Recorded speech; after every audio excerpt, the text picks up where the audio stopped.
बाजार के आखिरी घंटे का हर एक्शन, सटीक विश्लेषण, मुनाफे वाले आइडियाज।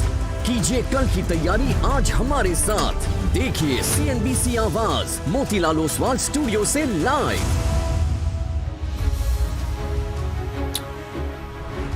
नमस्कार, मोतीलाल ओसवाल CNBC आवाज स्टूडियोज में आप सभी का स्वागत है। आप देख रहे हैं कमाई का अड्डा मेरे और अनुज और श्रेया के साथ। और जून की सीरीज का पहला दिन, जी हाँ पहला दिन, लेकिन शायद उतना वाइल्ड नहीं। छोटी सी रेंज में फंसा हुआ, अभी भी हम एक 100 अंकों के दायरे में फंसे हुए हैं। बस बदल एक बात गई है श्रेया कि अनुज जो सुबह स्टूडियो में थे अब वो तस्वीर में है ना? कहाँ है अनुज इस वक्त? Veeru, Shreya, good afternoon. मैं एयरपोर्ट पर हूँ और बस अभी से कुछ ही देर में मेरी फ्लाइट टेक ऑफ होगी और मैं back to Mumbai. Okay Anuj, back to Mumbai. लेकिन अनुज ये न इंडेक्स बैक टू 24,100 वहाँ भी नहीं जा रहा है, न बैक टू 23,900 वहाँ भी नहीं है, एक रेंज में फंसा हुआ है। ये मैसेज क्या दे रहा है the very first of the series? क्या ये भी थोड़ा सा डाउट में है क्या कि एग्जैक्टली ये जो भी अगर आप देखें फैक्टर्स हैं, इंडिकेटर्स हैं, लाइक क्रूड, लाइक रुपी या फिर जियोपॉलिटिक्स, ये किस करवट बैठेगी? आई थिंक देखिए वीरू, मेरे ख्याल से मार्केट का प्राइस एक्शन इतना बुरा नहीं है, कंसीडरिंग परसों हमने एक मैसिव ब्रेकआउट देखा था। बैंक निफ्टी में 1200 पॉइंट की रैली देखी थी और उससे पहले वाले दिन में भी आपको याद होगा बैंक निफ्टी में 600 पॉइंट की रैली हुई थी। तो 2 दिनों में 1800 पॉइंट की बैंक निफ्टी में रैली हुई थी। निफ्टी में 2 दिनों में करीब 450-500 पॉइंट की रैली हुई थी। तो उसके बाद 2 दिन थोड़ा कंसोलिडेशन हो गया, तो कोई दिक्कत नहीं है। हाँ, बस ये है कि एक रिस्क है कि हम वापस नहीं उस रेंज में ना आ जाए।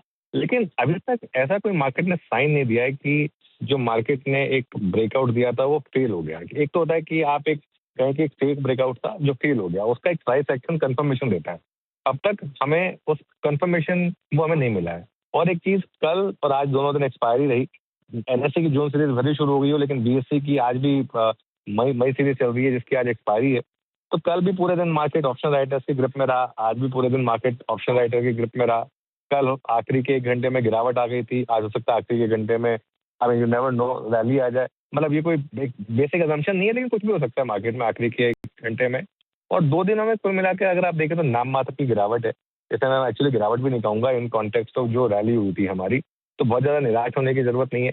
वैसे भी अगर आप देखें तो मैं हमेशा चीज़ कहता हूँ कि जब हम बाजार की बात करते हैं तो हम निफ्टी की बात करते हैं, लेकिन असल में ये बाजार जो है वो काफ़ी शानदार मूव दिखा रहा है। Mid cap index all time high पर, आज भी ऑल टाइम हाई लगाया है। एडवांस प्लान अच्छा है, स्मॉल कैप अच्छा कर रहे हैं, लोगों के पोर्टफोलियो चमक रहे हैं। तो ठीक है, इसमें कोई बहुत ज़्यादा मायूस होने की बात नहीं है। थोड़ा सा मार्केट कई बार 1-2 दिन ऑप्शन बायर्स को मिल गए तो 2 दिन ऑप्शन राइटर्स के नाम से क्या फर्क पड़ता है? Right sir, exactly. Good afternoon to you. In fact मेरा क्वेश्चन अगला उसी पर था। आपने स्टॉक स्पेसिफिक आइडियाज दिए थे सर सुबह, और वायदा का टॉप गेनर देखिए सर एक्साइड बना हुआ है। ये जो EV स्पेस आप देख रहे हैं सर, चाहे वो बैटरी बनाने स्पेस से क्यों ना हो, चाहे वो ऑटो एंसरी स्टॉक्स क्यों ना हो, यहाँ पर दमखम नजर आ रहा है। सरकार भी अग्रसर होकर इसको बढ़ा रही है आगे। तो नेक्स्ट बड़ा थीम क्या EV थीम होने वाला है सर इस मार्केट में? बिल्कुल, और नेक्स्ट बड़ी थीम CNBC आवाज का भारत इकोनॉमिक संवाद से ही निकल कर आएगा, क्योंकि ये वाली थीम आवाज की थीम से ही निकल कर आई, हमारे संवाद की थीम से निकल कर आई। कल आप थी वहाँ पर श्रेया और बात हो रही थी कि EV को जो एक पुश मिलना था वो इस वजह से मिल गया। जो हमारी कॉन्वर्सेशन इश्तियाक जी के साथ और hyundai के जो CEO हैं तरुण गर्ग जी, उनके साथ जब बात हो रही थी तो क्लियर कट एक निकल कर आया था कि ये EV जो है, EV पुश है, ये आगे एक बड़ी थीम बनेगी। सुबह बिल्कुल सही कहा आपने, हमारा ChatGPT का पहला स्टॉक था एक्साइड, क्योंकि ठीक है थोड़ा लकी रहे, आज की एकदम सबसे बड़ा गेनर बन गया वो F&O का। तो आई थिंक EV एक बड़ी थीम है श्रेया, इसमें कोई डाउट नहीं है अब। और EV क्या, पूरी की पूरी ऑल्टरनेट एनर्जी से चलने वाली चीजें जो है वो आगे जाकर एक बड़ी थीम बनेगी। पावर एक बहुत बड़ी थीम है मार्केट में। आज भी देखिए आप CG पावर, हिटाची एनर्जी, कोई भी स्टॉक हो, हिटाची हमने 2 दिन तक लगातार बिग स्टॉक्स में लिया, पहले से भी खैर 16-17 हज़ार से भी बोलते आए हैं उसके बारे में। तो ये क्लियरली एक और थीम है जो अच्छा कर रही है। और इस मार्केट में एक और चीज जो आपने नोटिस की होगी, जो हम लगातार बात भी कर रहे हैं, अगर आप एक बार एक थीम को पकड़ लें तो उसके बाद उसे छोड़े नहीं, पकड़ के बैठे रहे। चाहे वो अदानी ग्रुप स्टॉक्स रहे, चाहे EV थीम रही, चाहे ये आपके पावर स्टॉक्स रहे, कैपिटल मार्केट के शेयर रहे। आज आप एल्यूमिनियम स्टॉक्स देख लीजिए, आज सुबह हमने बात की थी, एल्यूमिनियम स्टॉक्स में अच्छा मूव आया। तो ठीक है, मार्केट में अगर आप सही टाइम पर सही थीम आइडेंटिफाई कर रहे हैं तो मार्केट आपको अच्छा पैसा बना के दे रही है। हाँ, ये है कि कई बार बीच बीच में ऐसे फेजेस आते हैं जिसमें इंडेक्स कुछ नहीं करता, लेकिन इंडेक्स भी मोर लेस मेकअप कर लेता है। और मेरी एक सेंस ये बन रही है कि एक बार बस ये ईरान वाला मामला सेटल हो जाए, उसके बाद आई थिंक इंडेक्स भी एक फराटा दौड़ लगाने के लिए तैयार है। हाँ, ये रिस्क तो हमेशा रहेगा कि अगर ये मतलब ना सेटल हो और क्रूड 110 115 हो जाए, लेकिन उतना रिस्क तो खैर आपको मार्केट में लेना ही पड़ेगा। राइट सर, स्टॉक स्पेसिफिक ज़्यादा अच्छे मौके मिल रहे हैं तो वहीं पे फिलहाल फोकस करेंगे। बहुत शुक्रिया सर जुड़ने के लिए, मार्केट पर अपना व्यू बताने के लिए, स्टॉक स्पेसिफिक आइडियाज साझा करने के लिए। Have a safe flight sir and see you in Mumbai soon sir. Have a safe flight. Thank you. चलिए अब आगे बढ़ते हैं और निफ्टी फ्लैट, बैंक निफ्टी पे थोड़ा प्रेशर, लेकिन ब्रॉडर मार्केट्स इंटैक्ट है और सब पे होगी चर्चा। हमारे साथ और भी दिग्गज जुड़ेंगे, मार्केट के स्टॉक स्पेसिफिक आइडियाज पर भी होगी बात, लेकिन चलिए शुरुआत कर लेते हैं अब हेडलाइन से। जून सीरीज के पहले दिन 100 अंकों के दायरे में घूम रहा है बाजार। निफ्टी 23,900 के पास बरकरार। निफ्टी बैंक पर पौने 200 अंकों का दबाव। हालांकि मिड कैप इंडेक्स ने बनाया नया रिकॉर्ड हाई, लेकिन स्मॉल कैप ने सारी बढ़त गंवाई। आज के बिग स्टॉक्स और चार्ट जीपीटी पड़े सटीक। नॉन रिटेल के लिए ओएफएस खुलने के बाद फिसला कोल इंडिया, शेयर करीब 3% गिरकर वायदा के टॉप यूजर्स में हुआ शुमार। वहीं स्पॉटलाइट शेयर नाल्को करीब 4% दौड़ा। उधर मजबूत चार्ज के चलते टाटा टेक, एक्साइड और ओरेकल फाइनेंशियल्स में भी खरीदारी कायम। मेटल शेयरों में आज सबसे ज्यादा चमक। इंडेक्स करीब 1.5% मजबूत। निफ्टी का टॉप गेनर बना हिंडाल्को, करीब 4% उछला। रियल्टी, कंज्यूमर ड्यूरेबल शेयरों में भी खरीदारी, लेकिन आईटी और एनबीएफसी शेयरों पर दबाव। एनर्जी से जुड़े शेयरों में जोरदार तेजी। यूएसबी के पोर्टफोलियो में शामिल होने के बाद ईवीबी इंडिया में जोश, शेयर करीब 5% चढ़कर वायदा के टॉप गिनर्स में हुआ शुमार। साथ ही सिमेंस, कमिंस और सीजी पावर में भी तेजी कायम। उधर आज का बिग स्टॉक हिताची एनर्जी भी करीब 3% चढ़कर लाइफ हाई पर पहुंचा। अदानी शेयरों में फर्राटा रफ्तार जारी। अदानी गैस में करीब 8% का उछाल। मार्केट कैप के मामले में अदानी पावर ने इन्फोसिस को पीछे छोड़ा। अदानी पोर्ट्स भी लाइफ हाई पर। अदानी ग्रीन और एनर्जी सोल्यूशन में भी अच्छी खरीदारी। कोल इंडिया के बाद अब एलआईसी में ओएफएस की खबरें। शेयर करीब 3% टूटा। रिपोर्ट्स के मुताबिक सरकार बेच सकती है करीब 3% हिस्सा। 10,000 करोड़ रुपए जुटाने की योजना।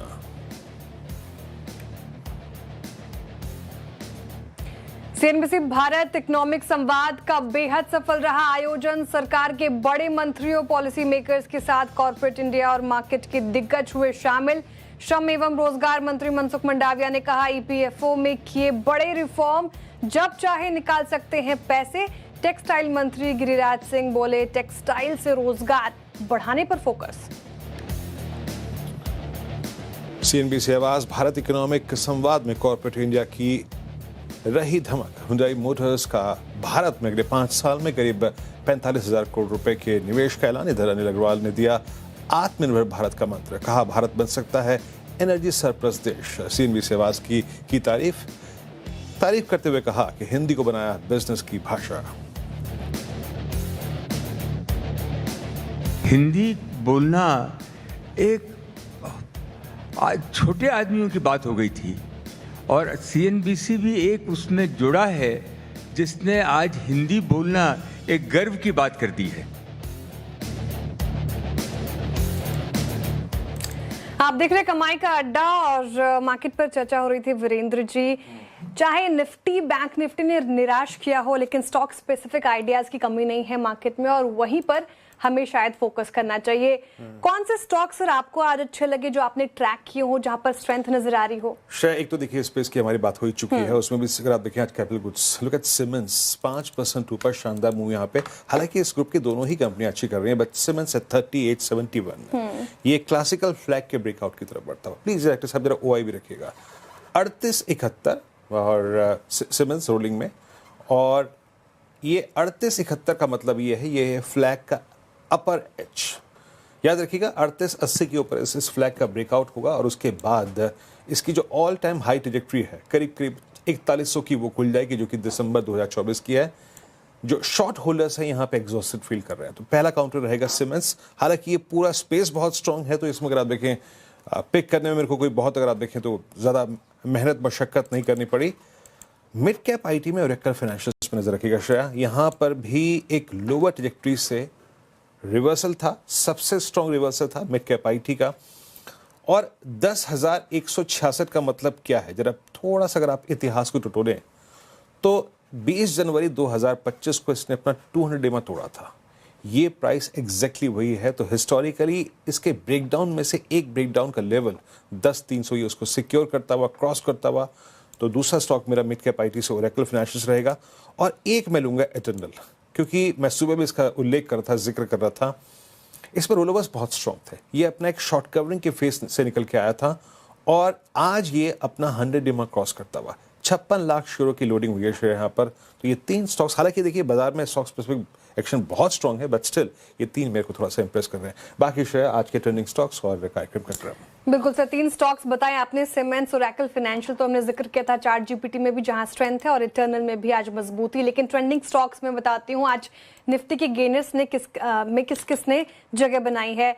एल्यूमिनियम स्टॉक्स की हम चर्चा कर रहे थे, हिंडाल्को नजर आएगा आपको, टाटा स्टील मिडिल पैक में दमखम है, पावर ग्रिड और ये पूरा स्पेस फोकस में है। 2.5% की तेजी आप देखें टाटा स्टील पावर ग्रिड में। हिंडाल्को करीब 3.5% के ऊपर चढ़ गया और इंटरग्लोब एविएशन ये मजबूत है, 2.5% की तेजी के साथ कामकाज कर रहा है।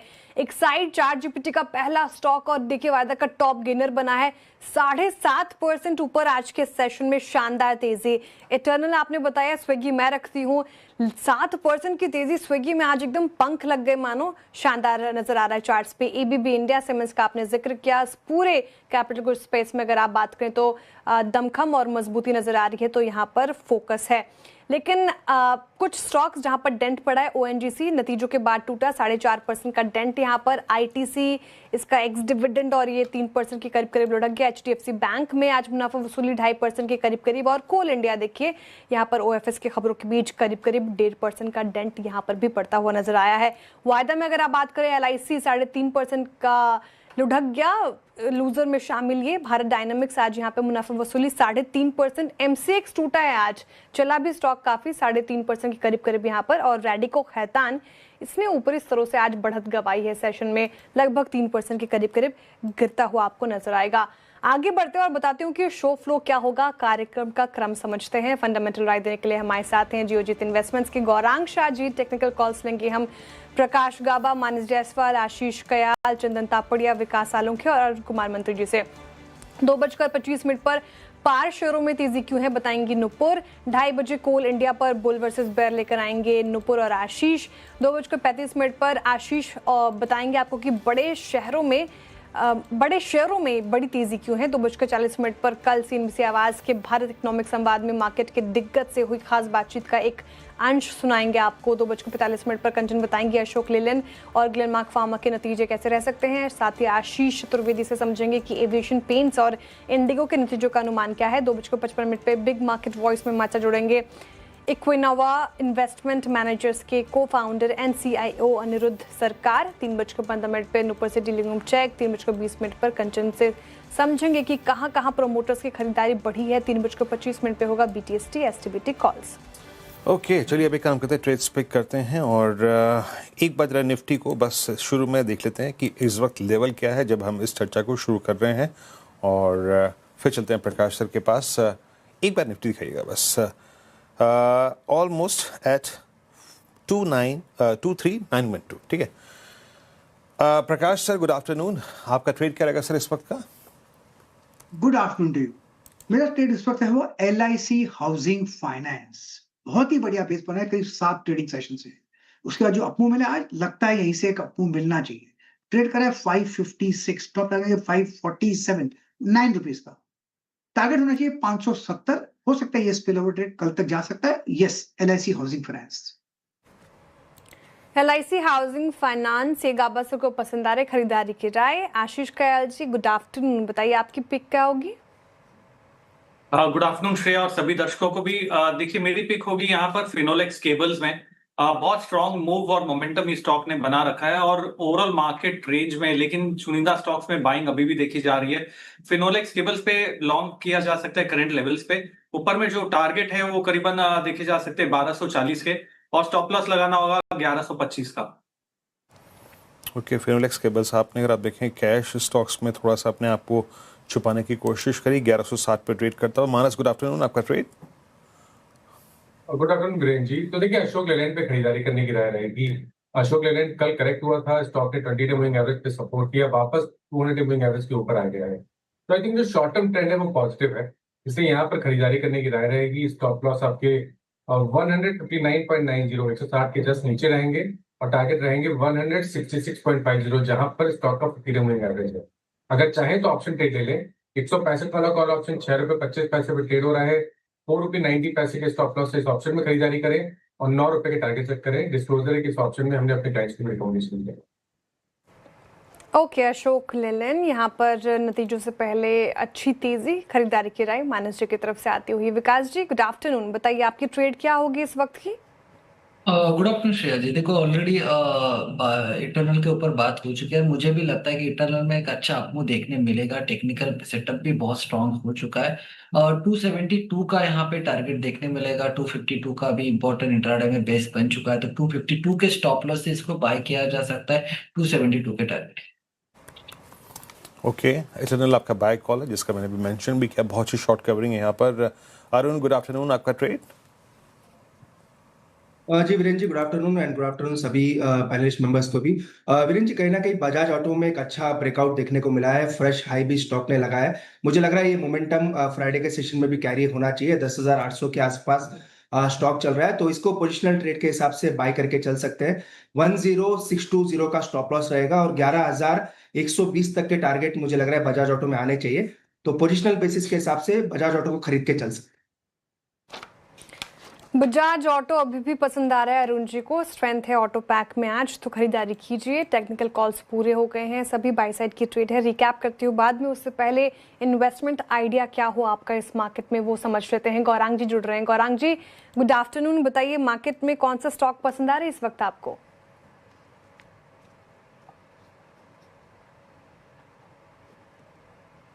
गौरांग जी अनम्यूट करें। धन्यवाद श्रेया जी, क्षमा चाहता हूँ इसके लिए। बहुत बहुत धन्यवाद श्रेया जी, आपका मंच पर आमंत्रित करने के लिए। सीएनबीसी आवाज के सभी दर्शकों को और मंच पर उपस्थित सभी महानुभावों को हमारा सादर प्रणाम और शुभ दिन हमारे तरफ से। एक छोटा डिस्क्लोजर पहले देना अनिवार्य होगा कि जो भी निवेश लायक रणनीति आज दोपहर आपके कार्यक्रम में रखेंगे श्रेया जी, ये बुनियादी तर्क के आधार पर लंबी अवधि के लिए है। इसमें हमारी कंपनी जियोजिस अथवा मेरा किसी भी प्रकार का व्यक्तिगत निवेश नहीं है, ना ही किसी प्रकार का वित्तीय लाभ मिलता है, ना ही किसी प्रकार का हितों का टकराव। लेकिन इसी स्तर पर राय हम हमारे क्लाइंट्स को देते हैं, तो संभव है कि निवेश हो सकता है। तो आज से कुछ दिनों पहले हिंडाल्को के नतीजे आए थे और तब अनुज भाई ने मुझसे एक प्रश्न पूछा था हिंडाल्को को लेकर के, अगर मेरी याददाश्त सही है तो नतीजों में और नोवालिस को लेकर के थोड़ी बहुत मायूसी थी और स्टॉक नीचे था। तब भी हमने एक सकारात्मक राय दी थी कि हमारी बुनियादी तर्क के आधार पर खरीदारी की राय है, और आज विकल्प के रूप में लंबी अवधि के लिए अगर धातु में क्षेत्र में से एक बेहतरीन निवेश रणनीति खोज करके कंपनी ढूंढना हो तो वो हिंडाल्को होगी। मेरे ख्याल से अपने जीवन के सर्वोच्च स्तर के आसपास कामकाज कर रहा है, और मेरा ये मानना है, ये मेरी निजी राय कि एल्यूमिनियम, कॉपर और जिंक, ये जो 3 प्रकार के धातु हैं, कमोडिटी मार्केट में इनके दाम यहाँ से थोड़े बहुत और ऊपर जाने की संभावना लग रही है। बिल्कुल याददाश्त सही है आपकी गौरांग जी। हिंडाल्को ये पिक हो गई गौरांग जी की, जहाँ पर स्ट्रेंथ नजर आ रही है आज के सेशन में। टेक्निकल कॉल्स पूरे हो गए हैं, इन्वेस्टमेंट आइडिया भी ले लिया है हमने। अब एक रिकैप, टारगेट और स्टॉप लॉस आप जॉट डाउन कर पाए उसके लिए गाबा ने LIC हाउसिंग फाइनेंस चुना है। यहाँ पर दमखम नजर आ रहा है, 570 के लिए चेज कीजिए, 547 का स्टॉप लॉस लगाइए। आशीष कयाल जी को फिनोलेक्स केबल पसंद आ रहा है, यहाँ पर स्ट्रेंथ है और पिछले कुछ सत्रों से हमने देखा चलते हुए स्टॉक को, उसके भी टारगेट और स्टॉप लॉस आएंगे स्क्रीन पर। 1240 का टारगेट है, 1125 का स्टॉप लॉस। मानस जी कह रहे हैं अशोक लेलैंड, रिजल्ट से पहले तेजी यहाँ पर भी देखने को मिल रही है, खरीदारी कीजिए इन स्तरों से, और टारगेट स्टॉप लॉस आपके स्क्रीन पर होंगे इस वक्त। 166 का टारगेट है, 160 का स्टॉप लॉस लगाना है। विकास जी कह रहे हैं कि टनल में मजबूती है, चार्ट्स पर कुछ साइंस बने हैं, यहाँ पर खरीदारी करके पैसे बन सकते हैं। काफ़ी करेक्ट भी हुआ है स्टॉक, तो 272 के लिए अब इसे चेज कीजिए, 252 का स्ट्रिक्ट स्टॉप लॉस मेंटेन कीजिए। अरुण जी बजाज ऑटो के साथ जा रहे हैं और यहाँ पर स्ट्रेंथ है, मजबूती है ऑटो पैक में। बजाज ऑटो अच्छा लग रहा है उनको, इस तरह से खरीदारी की राय। 11,120 का टारगेट है, 10,620 का स्टॉप लॉस लगाइए। और इन्वेस्टमेंट आइडिया गौरांग जी का हुआ आखिर में हिंडाल्को, जहाँ पर अच्छी तेज़ी देखने को मिल रही है आज के सेशन में। कुछ और काउंटर्स जहां पर मूव्स अच्छे हैं वो डिस्कस कर लेते हैं। एक बार मैक्स हेल्थ केयर लेकर आएगा स्क्रीन पर, निचले स्तरों से रिकवर होकर डेज हाई की तरफ बढ़ता हुआ, और इस हेल्थ केयर स्पेस से रखिएगा एक बार अपोलो हॉस्पिटल भी स्क्रीन पर। अपोलो हॉस्पिटल ये भी हालांकि आधा % की तेजी ही देख रही हूँ मैं। देखिए हेल्थ केयर में एक डिप आया, मैक्स हेल्थ केयर में फिर तेजी, और अपोलो हॉस्पिटल निचले स्तरों से रिकवर हुआ है। आशीष कयाल जी, अपोलो हॉस्पिटल कैसा लग रहा है चार्ट? आज जिस तरीके से यहाँ पे थोड़ी गिरावट थी, उसके बाद से सुधरने की कोशिश पिछले कुछ सत्रों से इसने अच्छी कमाई करा के दी है अपने इन्वेस्टर्स को। इन लेवल्स पर जिनके पास नहीं है वो हाथ लगाएं। बिल्कुल श्रेया, देखिए अपोलो हॉस्पिटल फार्मा स्पेस में और इस स्पेस में बहुत आउट परफॉर्मिंग रहा है। 8,400 का स्तर इसने छुआ था, वहां से थोड़ा सा प्रॉफिट बुकिंग देखा गया, लेकिन मेरे ख्याल से ये अपॉर्चुनिटी है बाय करने के लिए। इसने 10 डे डीएमए पे सपोर्ट लिया है, 10 डेज मूविंग एवरेज पे, और वहां से रिकवरी होते हुए नजर आ रही है। तो मेरे ख्याल से अपोलो हॉस्पिटल पे लॉन्ग पोजीशंस किया जा सकता है। ये अपॉर्चुनिटी है एंटर करने के लिए। ऊपर में जो टारगेट है 8,600 के देखे जा सकते हैं शॉर्ट टर्म में, और नीचे जो स्टॉप लॉस लगाना होगा वो है 8190 का, जो कि आज के लो के पास में है। ओके, अपोलो हॉस्पिटल से अगर आप देखें 8284 पे आपका बाय कॉल है। एक बार देखिए आइए, आज सुबह जब प्री ओपन ही अगर आप देखें तो शुरू हो रहा था, तो मैं एक बात कह रहा था आपसे कि जरा प्लीज सोना BLW पर नजर रखिएगा। सोना BLW लिखे आइए स्क्रीन पर। मेरे ख्याल से शायद किसी कॉल में नहीं था ना अभी तक सोना BLW। Yes, it's 615, it's a clear cut case of breakout, minus 612, और इसका मतलब ये है कि आप इस चार्ट को दो भागों में बांट सकते हैं। आपको याद होगा माइनस इसका एक लो था 22 अक्टूबर 24 का, है ना, ये उसी लो को स्ट्राइक कर रहा है, यानी टेक्निकली से कहते हैं कि चार्ट एक दूसरे क्लस्टर में जाने की तैयारी कर रहा है। आपका व्यू क्या है सोना BLW पर? देखिए व्यू तो पॉजिटिव है, क्योंकि मेरे ख्याल से 4 या 5 हफ्ते से अगर आप देखें तो 600 के ऊपर स्टॉक को जाने में दिक्कत हो रही थी, लेकिन आज फाइनली बहुत ही कंफर्टेबली स्टॉक 600 के ऊपर ट्रेड कर रहा है। प्राइस ब्रेकआउट है, करंट लेवल्स पे खरीदारी करने की राय रहेगी। आपके जो स्टॉप लॉसेस है वो 604 के रहेंगे और टारगेट 640 के रहेंगे, 640। सोना BLW प्रिसीजन, ओके, चार्ट पर सोना BLW प्रिसीजन जी, इस बीच ओके, बड़ी खबर, बिल्कुल बिल्कुल वीरेंद्र जी, महत्वपूर्ण खबर आई थी। कल ही हमारे इवेंट में थे ये, और आज अगर आप देखें तो एक और बड़ी खबर यहाँ पर, हुंडई मोटर्स ने दाम बढ़ाए हैं और लगभग ये सर्ज है 12,800 तक का कारों के दाम। मारुति ने किया था एक प्राइस हाइक, और एक जिस कॉस्ट एनवायरनमेंट में है हम श्रेया, ये अब एक होता है ना, आप कुछ हद तक मार्जिन सरेंडर कर सकते हैं, लेकिन एक समय ऐसा आता है कि आपको वो कंज्यूमर को पास ऑन करना ही पड़ेगा, और अब ये इंडस्ट्री वाइड होगा, है ना। मारुति और अब यहाँ पर हुंडई ने फैसला लिया आपकी स्क्रीन पर 12,800। हालांकि ये इन कंपैरिजन में मारुति कम है, but still price hike. Hyundai Motors आपके स्क्रीन पर कल भारत इकोनॉमिक संवाद में आए थे, इनके MD CEO तरुण जी, उनसे बातचीत हो रही थी, काफ़ी ऑप्टिमिस्टिक हैं पूरे भारत की इकॉनमी को लेकर। लेकिन उस बीच देखिए मारुति सुजुकी ने तो दाम बढ़ाए, अब हुंडई ने भी बढ़ाए हैं। गौरांग जी, हुंडई मोटर्स ज़रूरी था, ये तो कस्टमर के पास आना ही था, जो जिस तरीके से इन्फ्लेशन हमने देखी है। बताइए हुंडई मोटर्स पे क्या व्यू बन रहा है गौरांग जी?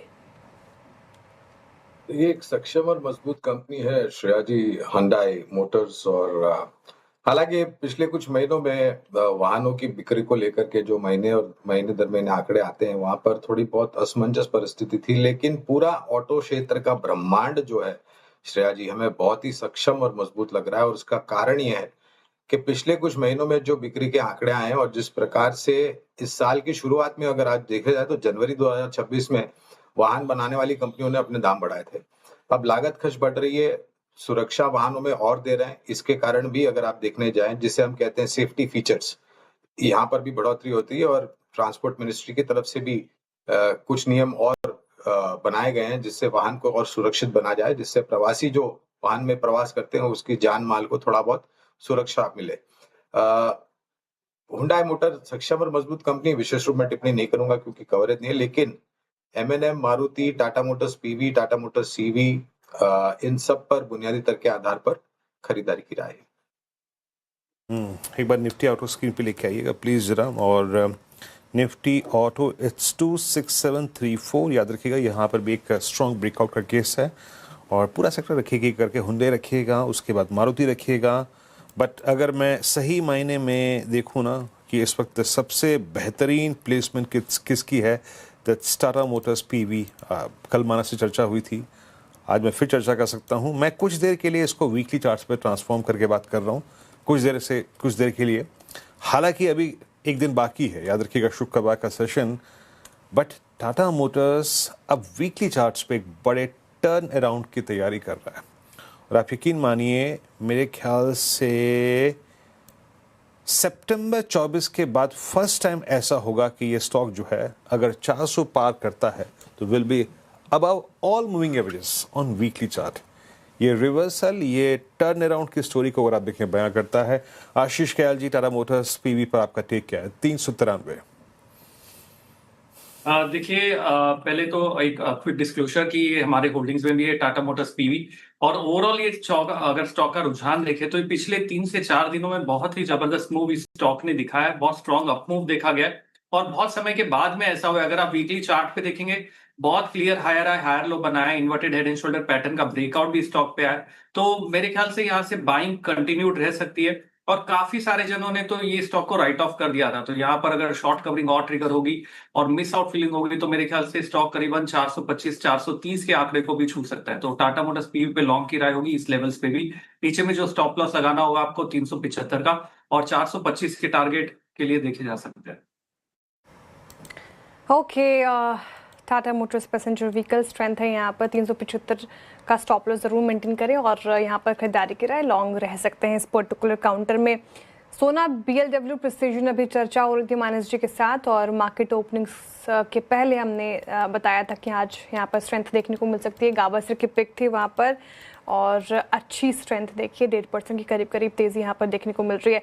सिर्फ ऑटो ही नहीं, एक और स्पेस है जहाँ पर स्ट्रेंथ है आज के सेशन में, या फिर यूँ कहे कि पार में आज पार है फिर से, और शानदार जोरदार तेजी यहाँ पर देखने को मिल रही है। एक महीने में ही इनफैक्ट अगर आप देखें तो कुछ शेयर करीब 25 से 50% तक चढ़ चुके हैं, रिटर्न दे चुके हैं। लेकिन सवाल यही कि जबरदस्त तेजी आखिर आ कहाँ से रही है, क्या है इसके कारण, ये समझ लो तो नुपुर से। Nupur, good afternoon. और पार स्टॉक्स में लगातार पार, ये करंट कहाँ से आ रहा है?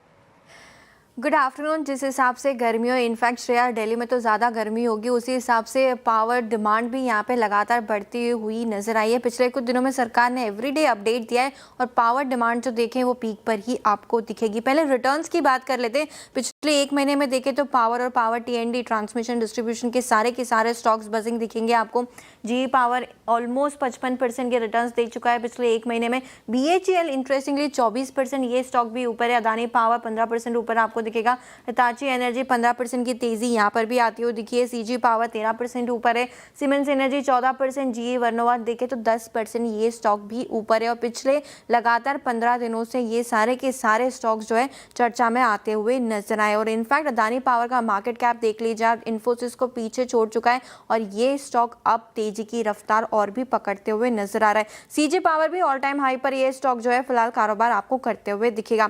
अब इन सब के पीछे सबसे ज्यादा सपोर्ट फंडामेंटल तौर पर आते हुए नजर आया पावर डिमांड। जिस हिसाब से समर्स पीक आउट होते हुए दिख रहे हैं, उसी हिसाब से पावर डिमांड भी लगातार बढ़ती हुई नजर आ रही है। और FY 27 की बात करें तो पावर डिमांड करीबन 5 से 5.5% तक का यहाँ पर बढ़ने का अनुमान लेके चल रहे हैं। 2026 और 30 के बीच 300 गीगावाट रिन्यूएबल एडिशन भी यहाँ पर देखने को मिल सकता है। और इसी वजह से रिन्यूएबल पुश से जो ट्रांसमिशन की डिमांड है वो भी रफ्तार पकड़ती हुई नजर आ रही है। और इसीलिए जो पावर ट्रांसमिशन एंड डिस्ट्रीब्यूशन के स्टॉक्स हैं वहाँ पर भी लगातार तेजी बनी हुई है। HVDC ट्रांसफार्मर GIC की मांग रिकॉर्ड स्तर पर दिखेगी। पावर ग्रिड केपेक्स कंपनियों जो कर रही है उससे बड़ा फायदा यहाँ पे मिलता हुआ नजर आता है। और इन सारी कंपनीज की जो ऑर्डर बुक है ना वो भी आपको रिकॉर्ड लेवल पर आती हुई नजर आएगी। क्वार्टर 4 के नतीजे सारी कंपनीज के अच्छे रहे थे। मैनेजमेंट की कॉमेंट्री भी काफ़ी पॉजिटिव आती हुई नजर आई थी। इनफैक्ट आज ही प्रधानमंत्री मोदी का एक ट्वीट आया जहाँ पे उन्होंने आपके और मेरे लिए कहा है कि अलग अलग हिस्सों में देखें तो तापमान लगातार बढ़ता हुआ नजर आ रहा है। सभी से उन्होंने रिक्वेस्ट की है कि आप अपना ध्यान रखें, अपने साथियों का ध्यान रखें, और आपके घर में अगर कोई सीनियर सिटीजन है तो उनका भी ध्यान रखें। जो भी प्रिकॉशंस आप ले सकते हैं गर्मी की वजह से वो आप यहाँ पर लें। और इसी पर जो है आप देख सकते हैं कि समर्स पीक आउट हुए और पावर डिमांड लगातार बढ़ती हुई दिखी है। अब सीमेंस की बात करें तो नतीजे आए थे, नतीजों के बाद एक पुल डाउन दिखा, लेकिन अच्छी खासी रिकवरी स्टॉक में दिखेगी। नोमुरा की भी पॉजिटिव रिपोर्ट आती हुई दिखी है। नंबर्स अच्छे थे रेवेन्यू के फ्रंट पर, लेकिन मार्जिन में 100 बेसिस पॉइंट का डिप था। नोमुरा नोमुरा का कहना है कि ऑर्डर बैकलॉग जो है वो काफ़ी स्ट्रॉन्ग है, वही अबाव एस्टिमेट आते हुए नजर आया, वही चल के आगे भी ग्रोथ ड्राइव करता हुआ दिखेगा। तो पावर डिमांड काफ़ी पीक पर है समर्स की वजह से, पावर स्टॉक्स फोकस में और पावर ट्रांसमिशन एंड डिस्ट्रीब्यूशन के स्टॉक्स भी आपको फोकस में नजर आएंगे। जी हाँ, पावर और TND सब के सब अगर आप देखें तो इस वक्त स्ट्रॉन्ग मोमेंटम है और नुपुर गर्मी से घबराई भी हुई है ना, काफ़ी घबराई हुई है नुपुर है। सर मुझसे ज़्यादा तो शायद दिल्ली में श्रेया थोड़ी परेशान हो रही होगी। नहीं नुपुर, यहाँ जो टेम्परेचर है ना इस वक्त 16 डिग्री है स्टूडियो में, कम से कम आधा घंटा लगता है नॉर्मल टेम्परेचर करने के लिए। सर कह रहे थे एसी बंद करवा देते हैं, ठंड लग रही खैर बाहर तो ये हाल है कि पूछिए मत, ना ही निकले तो ठीक है, कुछ देर निकले थे हम दौड़ के ऑफिस के अंदर आ गए, अंदर ही ठीक है। खैर बात आपकी बहुत सही है, लेकिन बात है पावर की, है ना, TND की। आपका व्यू मानस, थोड़ी सी स्कैनिंग करते हैं और मैं एक और स्पेस पे उतरने वाला था, लेकिन उसके पहले हमने शायद इस विषय को फिर छेड़ लिया। जून की सीरीज में आपने रोलोवर्स को देखा, रोलोवर कॉस्ट को देखा, पुट राइटर्स के कन्विक्शन को देखा, एग्जिट होते हुए कॉल राइटर्स को देखा। अभी 2 स्टॉक्स अगर इस स्पेस में पिक करने हो जून के पर्सपेक्टिव से तो कौन से होंगे आपके? देखिए, जून के पर्सपेक्टिव से सबसे पहले तो अदानी पावर पे खरीदारी करने की राय रहेगी। एक बहुत ही स्ट्रांग अप ट्रेंड में है, स्टॉक ने एक फ्रेश ब्रेकआउट दिया है। अगर आप वीकली चार्ट पे देखेंगे तो 2-3 दिनों के वीक के बाद, 2-3 हफ्तों के बाद हमने ब्रेकआउट देखा है। तो अगर पूरे मंथ का टाइम फ्रेम सेट करना हो और आपको एक कॉल लेना हो तो यहाँ पर 224 के स्टॉप लॉस से खरीदारी करनी चाहिए। मेरा समझना है कि 285 से 290 तक के टारगेट्स आपको देखने को मिल सकते हैं। इसके अलावा अगर एक ट्रेड लेना हो तो सीमेंस एक बढ़िया ट्रेड हो सकता है नेक्स्ट मंथ के लिए। अगर आप देखें तो लगातार स्टॉक 50 डे और 20 वीक मूविंग एवरेज पे सपोर्ट दे रहा है, बिल्कुल तैयार है स्टॉक एक फ्रेश ब्रेकआउट के लिए। तो एक पोजिशनल ट्रेड तो यहाँ पर भी ले सकते हैं। 3700 रुपए के स्टॉप लॉस से खरीदारी करें, 4350 तक के टारगेट देखने को मिल सकते हैं। सिमेंस 5% ऊपर डेज हाई पर और पोजिशनल पॉइंट ऑफ व्यू से इन सरों से आप देख सकते हैं इस पर्टिकुलर काउंटर को। लेकिन मेरी ऑटो स्पेस से नजरें नहीं हट रही। एक बार ट्यूब इन्वेस्टमेंट्स ऑफ इंडिया भी लेकर आइएगा स्क्रीन पर। सोना का हमने जिक्र किया, एक साइड की चर्चा की, फायदा का टॉप गेनर तो बना ही हुआ है, लेकिन ट्यूब इन्वेस्टमेंट्स ऑफ इंडिया भी देखिए लगभग 5% अप है आज के सेशन में। और इनफैक्ट मैं देख रही थी चार्ट, अच्छे रिटर्न्स इसने भी कमा कर दिए हैं 6 महीने में लगभग 13% का। और इस साल में अब तक का चार्ट रख दीजिएगा एक बार स्क्रीन पर, दर्शकों को दिखाते हैं कि 22% के करीब करीब रिटर्न्स मिले हैं ट्यूब इन्वेस्टमेंट्स इंडिया में इस साल में अब तक का। 12 महीने का चार्ट नहीं, इस साल में अब तक का रखिएगा तो देखेंगे आप कि हाँ 22% के रिटर्न्स मिले हैं this year. Gaba sir, tube investment सुबह आपने बताया था, ये टारगेट क्या था सर? ट्यूब इन्वेस्टमेंट यस मैंने बताया था, इसका टारगेट था 3140, तो लगता है वो अचीव हो चुका। लेकिन अब भी मुझे अच्छा ही लगता है। अगर मैं सेटअप देखूं हायर टाइम पे तो लगता है 3300 की तरफ जा रहा है। उसके पहले थोड़ा पड़ाव रहेगा 3250 का, लेकिन लगता है 3311। It's a matter of time, वक्त लगेगा उसे, सेटअप के हिसाब से वहां तक जाने की क्षमता रखता है tube investment. Okay, tube investments. चलिए एक काम करते हैं, यहाँ पर 2:30 बज चुके हैं, टॉप कैश कॉल्स इनको यहाँ पे इंक्लूड कर लेते हैं। और अरुण जी, प्रकाश जी और विकास जी अगर आप देखिए करके ट्रेड देंगे। अरुण, आप ट्रेड क्या पिक कर रहे हैं, क्या रहेगा कैश में आपकी इस वक्त कन्विक्शन आइडिया? वीरेंद्र जी, मुझे लग रहा है कहीं ना कहीं हेल्थ केयर सेक्टर में एक अच्छा मोमेंटम है। तो Krishna institute of medical sciences, जिसका कोड KIMS है, किम्स में मुझे लग रहा है एक अच्छा ब्रेकआउट चार्ट पे नजर आ रहा है। 777 के आसपास की करंट मार्केट प्राइस है। इसको बाय करके चल सकते हैं। 765 का स्टॉप लॉस रहेगा और 805 तक के टारगेट किम्स में आपको देखने को मिल सकते हैं। कृष्णा मेडिकल किम्स, अरुण जी की पिक हो गई कैश में। विकास जी, कैश में क्या अच्छा लग रहा है? कैश में मुझे लग रहा है कि IFCI एक अच्छा ब्रेकआउट यहाँ पे वीकली चार्ट में देखने मिल रहा है। 68 के आसपास फिलहाल ट्रेड कर रहा है। मुझे लगता है एक अच्छा अपमूव देखने मिलेगा।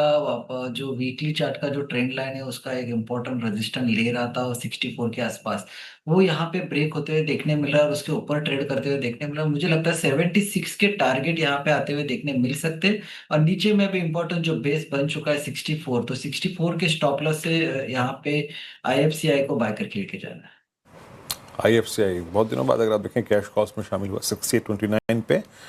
और प्रकाश का बस सर आपकी कैश कॉल? वीरू, स्टॉक जो पसंद है मुझे इस वक्त वो है ऑर्चिड फार्मा। इसका सेटअप ब्यूटीफुल, ट्रेड करा 754 पर, स्टॉप लगा चाहिए 730, मतलब 24 रुपीज का डीप स्टॉप है। लेकिन टारगेट भी 800 होना चाहिए। वो उसे वक्त लगेगा, लेकिन ऑर्चिड फार्मा वहां तक जाने की क्षमता रखता है और मेरे ख्याल से जाएगा भी। हायर जोन भी देखने को मिल सकता है, लेकिन I think is safe around 800। Okay, orchid pharma ये गावस्कर की पिक हो गई। किम्स, आईसीआईसीआई और ऑर्किड फार्मा हमने ये चुना है इनफैक्ट कैश में, तो यहाँ पर अच्छी खासी तेजी देखने को मिल रही है, तो यहाँ पर खरीदारी की राय। अपोलो हॉस्पिटल चुना था हमने शुरुआत में, वहाँ पर भी अच्छे मूव्स मिल रहे हैं। टाइटन आज 1% के करीब करीब आपको तेज नजर आएगा। मारुति सुजुकी देखिएगा, मारुति भी अब डेज हाई की तरफ बढ़ता हुआ, तो यहाँ पर अच्छे मूव्स है। लेकिन आज बात करते हैं कोल इंडिया की, और नॉन रिटेल निवेशकों के लिए ओएफएस खोलने के बाद आज बुल वर्सेस बेयर सेगमेंट में इसकी बात करेंगे। कोल इंडिया आज वायदे का टॉप लूजर बना हुआ है, लेकिन लंबी अवधि के नजरिए से शेयर में तेजी क्यों आ सकती है ये बताएंगे नुपुर। वही मंदी के तर्क लेकर हमारे साथ हैं आशीष। तो आशीष और नुपुर शुरुआत कीजिए, पहले शुरुआत कौन कर रहा है आज? श्रेया, मैं ही शुरुआत कर रही हूँ क्योंकि ऑफलोज हो चुका है। स्टॉक काफ़ी दबाव में था शुरुआत के समय में, लेकिन अब तो देखें मात्र 2-3% ही आपको नीचे दिखेगा। 10% एक्सपेक्ट करके चल रहे थे, पूरी रिकवरी स्टॉक में आती हुई नजर आई है। स्टॉक प्राइस की तो बात हो गई और अच्छा खासा जो ओएफएस में सब्सक्रिप्शन भी आते हुए नजर आ रहा है आशीष। लेकिन फंडामेंटल तौर पर बात करते हैं, थोड़ी देर पहले मैंने पावर डिमांड की बात की थी, रिकॉर्ड लेवल पे पावर डिमांड आते हुए दिखी। और कोल रिक्वायरमेंट देखें तो डोमेस्टिक पावर प्लांट की इस क्वार्टर में 233 MT के आसपास जाती हुई नजर आएगी। इनफैक्ट इसकी जो ग्रोथ है वो 11.5% की पिछले साल के कंपैरिजन में, तो फंडामेंटल तौर पे तो कोई भी दिक्कत नहीं है कोल इंडिया के लिए। नहीं, दिक्कत की बात एक है कि कब ओएफएस आ जाएगा पता नहीं चलता है। देखिए स्टॉक चलने का नाम नहीं लेता, थोड़ा बहुत चढ़ा नहीं कि ओएफएस आ गया, बहुत बड़ा ओवरहैंग यहाँ पर देखने को मिल रहा है। और इसी के चलते अगर आप देखें तो 10% के आसपास का डिस्काउंट है। ओवरहैंग तो नहीं है ना आशीष, क्योंकि अगर इतना ही प्रेशर होता तो मात्र 1% स्टॉक नीचे नहीं रह जाता। जितने भी सेलिंग प्रेशर थी इजीली मार्केट ने वो एब्जॉर्ब कर ली, और वही एक पॉजिटिव। चलिए, आप इस तरह से कन्विंस नहीं है तो मैं आपको एक बढ़िया ऑपरेशनल अपडेट बताता हूँ इनका। इनके साथ एक बहुत बड़ी दिक्कत है। दिक्कत ये है कि ग्लोबल बाजारों से इतना डिस्कनेक्ट यहाँ पर है, क्योंकि आप देखिए कि ग्लोबल मार्केट्स में जो कोयले की कीमतें हैं ये YTD तकरीबन 20% के आसपास बढ़ गई हैं। कोयला और साथ में क्रूड ऑयल, क्योंकि एनर्जी है, बास्केट साथ में ही बढ़ती हैं। आपको पता है लास्ट कोल इंडिया की तरफ से प्राइस हाइक कब हुआ था? लास्ट हुआ था 2023 में, उससे पहले हुआ था 2018 में। इतने 5-6 सालों में केवल 2 बार प्राइस हाइक, कैसे बिजनेस आगे बढ़ेगा? अरे प्राइस हाइक की तो जरूरत ही नहीं है कंपनी को, बिना उसके भी कंपनी आगे बढ़े। क्वार्टर 4 के नतीजे देखिए 15% अनुमान से बेटर आए थे। कौन सी कंपनी ने 15% बेटर अनुमान दिए इस क्वार्टर में? इनफैक्ट प्रॉफिट देखे तो 19% अबाव कंसेंसस का जो एस्टिमेट था ना उससे आते हुए दिखा। एम्प्लॉय कॉस्ट जिसका हमेशा आप जिक्र करते हैं, कंसर्न रहती है, वो इस क्वार्टर में गिर के आई है। तो बिना प्राइस हाइक के भी अगर इतने अच्छे नतीजे आ रहे हैं तो फिर और प्राइस हाइक की क्या जरूरत है? नहीं, तो मैं एक और तर्क आपको देता हूं यहाँ पर, आप समझिए। इनकी एक सब्सिडरी जिसकी अभी लिस्टिंग हुई है, भारत कोकिंग कोल, पता है अप्रैल में उन्होंने क्या अपडेट देकर बताया? अपडेट ये दिया कि वेस्ट एशिया का तनाव चल रहा है और इसी के लिए ये जो इनपुट कॉस्ट उनका बढ़ चुका है। यानी एक तो डीजल की कीमतें बढ़ गई हैं, एक्सप्लोजिव्स की कीमतें बढ़ गई हैं, ये पूरा पचा लेंगे, ये पास ऑन नहीं कर रहे ग्राहकों को, कीमतें बढ़ा नहीं रहे। ये कैसा बिजनेस है जहां पर आप प्राइस हाइक कर नहीं सकते? सारा जो रॉ मटेरियल का कॉस्ट इन्फ्लेशन है खुद ही करना पड़ेगा। ये तो ट्रस्ट बन जाना चाहिए ना। अरे इतना पचाने के बाद भी अगर मार्जिन सस्टेन है, प्रॉफिट अच्छे आ रहे हैं, तो फिर जरूरत ही नहीं प्राइस हाइक करने की। सब कुछ नंबर्स में आपको रिफ्लेक्ट हो रहा है। आशीष, वैल्यूएशन की भी बात करें तो बहुत सस्ता स्टॉक है। 6 टाइम्स EV to EBITDA पर ट्रेड करता है ट्रेलिंग बेसिस पे। देखिए FY27 पे देखेंगे तो 5 टाइम्स आपको नजर आएगा। डिविडेंड देती है कंपनी, इससे ज्यादा और क्या एक्सपेक्ट कर सकते हो आप कोल इंडिया से? तो कौन सा ज्यादा ही दे रहे हैं। अब तो स्टॉक चल चुका है, 6-7% की डिविडेंड यील्ड है। इसके लिए तो ये स्टॉक चेस करने लायक नहीं। अगर 6-7% ही कमाने तो क्यों मार्केट में इतना रिस्क लेना है? कोई स्मॉल फाइनेंस बैंक में FD कर लीजिए। लेकिन जो अभी कंपनी ने JV साइन की है 21,000 करोड़ की, वो काफी पॉजिटिव है इसके लिए, और ये एक बड़ा री-रेटिंग ट्रिगर हो सकता है। आशीष, नंबर्स खराब नहीं थे क्वार्टर 4 के, इनफैक्ट बहुत अच्छे थे। नंबर्स और एस्टिमेट्स की बात कर रही हैं आपने, आय मुनाफा EBITDA इसका एस्टिमेट बता दिया। ये भी तो बताइए ना कि इनके ऑफटेक के आंकड़े, प्रोडक्शन के आंकड़े लगातार अपनी गाइडेंस को ही मिस कर रहे हैं, अनुमान से कम चल रहे हैं। ये भी तो एक दिक्कत की बात है। ये ऑक्शन की भी दिक्कत की बात बता दीजिए, लेकिन वो तो अब सुधरती हुई नजर आ रही है ना। 45% पहुंच गया, 45% था मार्च में, वो 51% हो गया अप्रैल में, और जो पीक 69% 70% रहा है वो भी अब इसको इस मंथ में और नेक्स्ट मंथ में आते हुए दिखेगा। आखिरी तर्क मेरी तरफ से, आप कोयले की बात कर रही हैं, दुनिया रिन्यूएबल में कहां से कहां बढ़ चुकी है। अब भारत में देखें तो अधिकतर जो आपकी बिजली पैदा होती है वो रिन्यूएबल के माध्यम से। ये आंकड़ा और एक्सपोनेंशियली बेटर होगा। ऐसे सेक्टर में क्यों जाना है जिसमें आप देखिए कि ग्रोथ नहीं है। क्रूड की इतनी दिक्कत है तो हमें तो ऑल्टरनेटिव सोर्स सोचना ही है। रिन्यूएबल बढ़े या कोल से पावर हमारी बढ़े, दोनों पैरेलल चलती रहेगी। चलिए, तो आज के आपकी इस चर्चा का समापन करते हैं। लेकिन आज बाजार श्रेया नुपुर का साथ दे रहा था। पहना है नुपुर ने लाल, लेकिन कोल इंडिया लेकिन फर्क देखिए आशीष के भी बहुत, मुझे वो प्राइस हाइक वाला अगर आप देखें मैटर लगा, वाकई अगर आप देखें वो बात थी। बट स्टिल आई मीन जिस एनर्जी एनवायरनमेंट में हैं हम, कोल इंडिया को आपको अवॉइड करना चाहिए, रखना चाहिए, काम करते हैं। मैं इस पर कोई कॉल नहीं लूँगा, but price wise it's doing well. Day high पर रिकवरी पूरी की पूरी हो चुकी है। वरांग, आपकी राय क्या है? आई मीन एनर्जी से दूर रहना, और वो भी एक डिफरेंट, अगर आप देखें पैच ऑल टुगेदर, कोल इंडिया, इस पर आपका व्यू क्या है? देखिए, मैं दोनों से सहमत हूँ कुछ हद तक, लेकिन मैं मेरा तर्क बताता हूँ। मैं नुपुर से भी सहमत हूँ और आशीष से भी सहमत हूँ, लेकिन मैं मेरा तर्क लगाने का प्रयास करता हूँ और मेरा तर्क मुझे ये कहता है। और ऐसे भी वीरेंद्र, काफी लंबे समय से कोल इंडिया पर हमारी खरीदारी की राय रही है।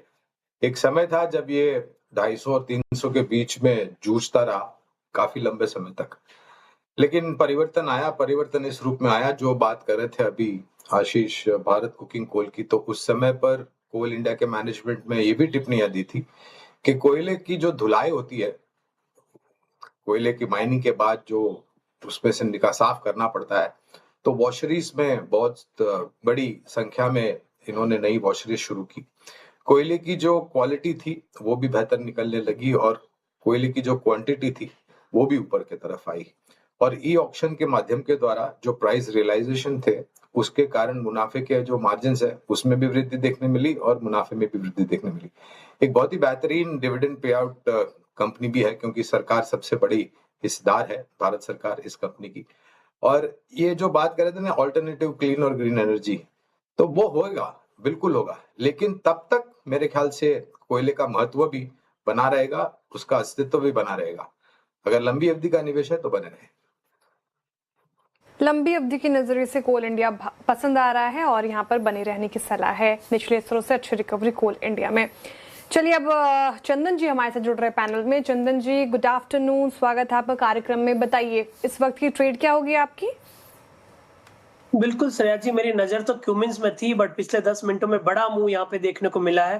तो क्यूमिंस तो रडार पे है ही, उसको 5700 के सपोर्ट से 6000 तक के टारगेट देख सकते हैं। बट नया ट्रेड देना चाहूंगा वो रहेगा मदरसन संवर्धन। One of the strongest counter है, मेजर ट्रेंड पॉजिटिव है, 3-4 दिन का कंसोलिडेशन कंप्लीट हो रहा है। 134 के सपोर्ट से 144 तक के टारगेट मदरसन संवर्धन में बनने चाहिए। ओके, संवर्धना मदरसन, ये आज डेज हाई पर, कमेंट्स भी अच्छी तेजी इसके नतीजे आए और अनुमान से बेहतर आए हैं नतीजे। मुनाफा भी, आई का भी जो आंकड़ा आया है वो भी अच्छा है। एबिटा मार्जिन भी इनफैक्ट बढ़ा है अनुमान से। 46 रुपीज़ पर शेयर फाइनल डिविडेंड भी अनाउंस किया है। तो ये तमाम चीज़ें अच्छी नजर आ रही है। कमेंट्स डेज हाई पर आई, लेकिन संवर्धना मदरसन चंदन जी की पिक होगी। वक्त हो रहा है धमाकेदार ऑप्शंस का। मानस जी, चंदन जी और विकास जी से हम लेंगे धमाकेदार ऑप्शंस। बताइए मानस जी, ऑप्शंस में कौन सा काउंटर? तो देखिए, ऑप्शन में पावर ग्रिड पिक के ऑप्शन में खरीदारी करनी है। पावर ग्रिड ने करेक्शन के बाद 200 डे मूविंग एवरेज पे सपोर्ट किया, आज 100 डे मूविंग एवरेज को रिगेन कर लिया, 10 डे मूविंग एवरेज को रिगेन कर लिया। आई थिंक 300 वाला कॉल ऑप्शन जो 8.5 रुपए के आसपास ट्रेड हो रहा है, उसमें खरीदारी करनी चाहिए। 6 रुपीज 90 पैसे के स्टॉप लॉस से इस ऑप्शन में खरीदारी करेंगे। आपके जो टारगेट है वो 12 रुपए के आसपास करेंगे। ओके, पावर ग्रिड की आपको यहाँ पे 300 की स्ट्राइक पिक करनी है। चंदन, आपका ऑप्शन ट्रेड क्या होगा? बिल्कुल, देखिए पूरा फोकस है वो कहीं ना कहीं पावर एनर्जी या फिर कैपिटल गुड्स काउंटर पे है। और यहाँ पे मैं फोकस कर रहा हूँ अडानी एनर्जी सॉल्यूशन, जहाँ पे एक बड़ा ब्रेकआउट देखने को मिला कल के दिन और आज फॉलोअप एक्टिविटी देखने को मिली। यहाँ पे मैं ऑप्शंस के डेटा देख रहा हूँ, सेटअप पॉजिटिव है। और कॉल की तरफ ध्यान रखें तो यहाँ पे मैं 1500 1540 की कॉल पे फोकस कर रहा हूँ। 1540 की कॉल में काफी अच्छी एक्टिविटी यहाँ पे देखने को मिल रही है। फिलहाल देखें तो लगभग 92, 93 के आसपास का प्रीमियम है। यहाँ पे खरीदारी की सलाह देंगे। सपोर्ट होगा 73 का, अपसाइड में टारगेट बनेंगे 119 के। Okay, Adani energy solutions, Adani group के स्टॉक्स में अच्छी खासी तेजी। चंदन जी की पिक हो गई। विकास जी, ऑप्शंस में कौन सा काउंटर?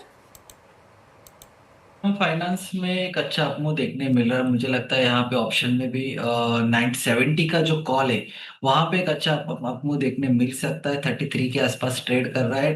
26 का स्टॉप लॉस लगा के इसको बाय करना है। ऊपर में मुझे 45 तक अपमूव यहाँ पे 970 के कॉल में देखने मिल रहा है, तो श्रीराम फाइनेंस को यहाँ पे बाय करना है।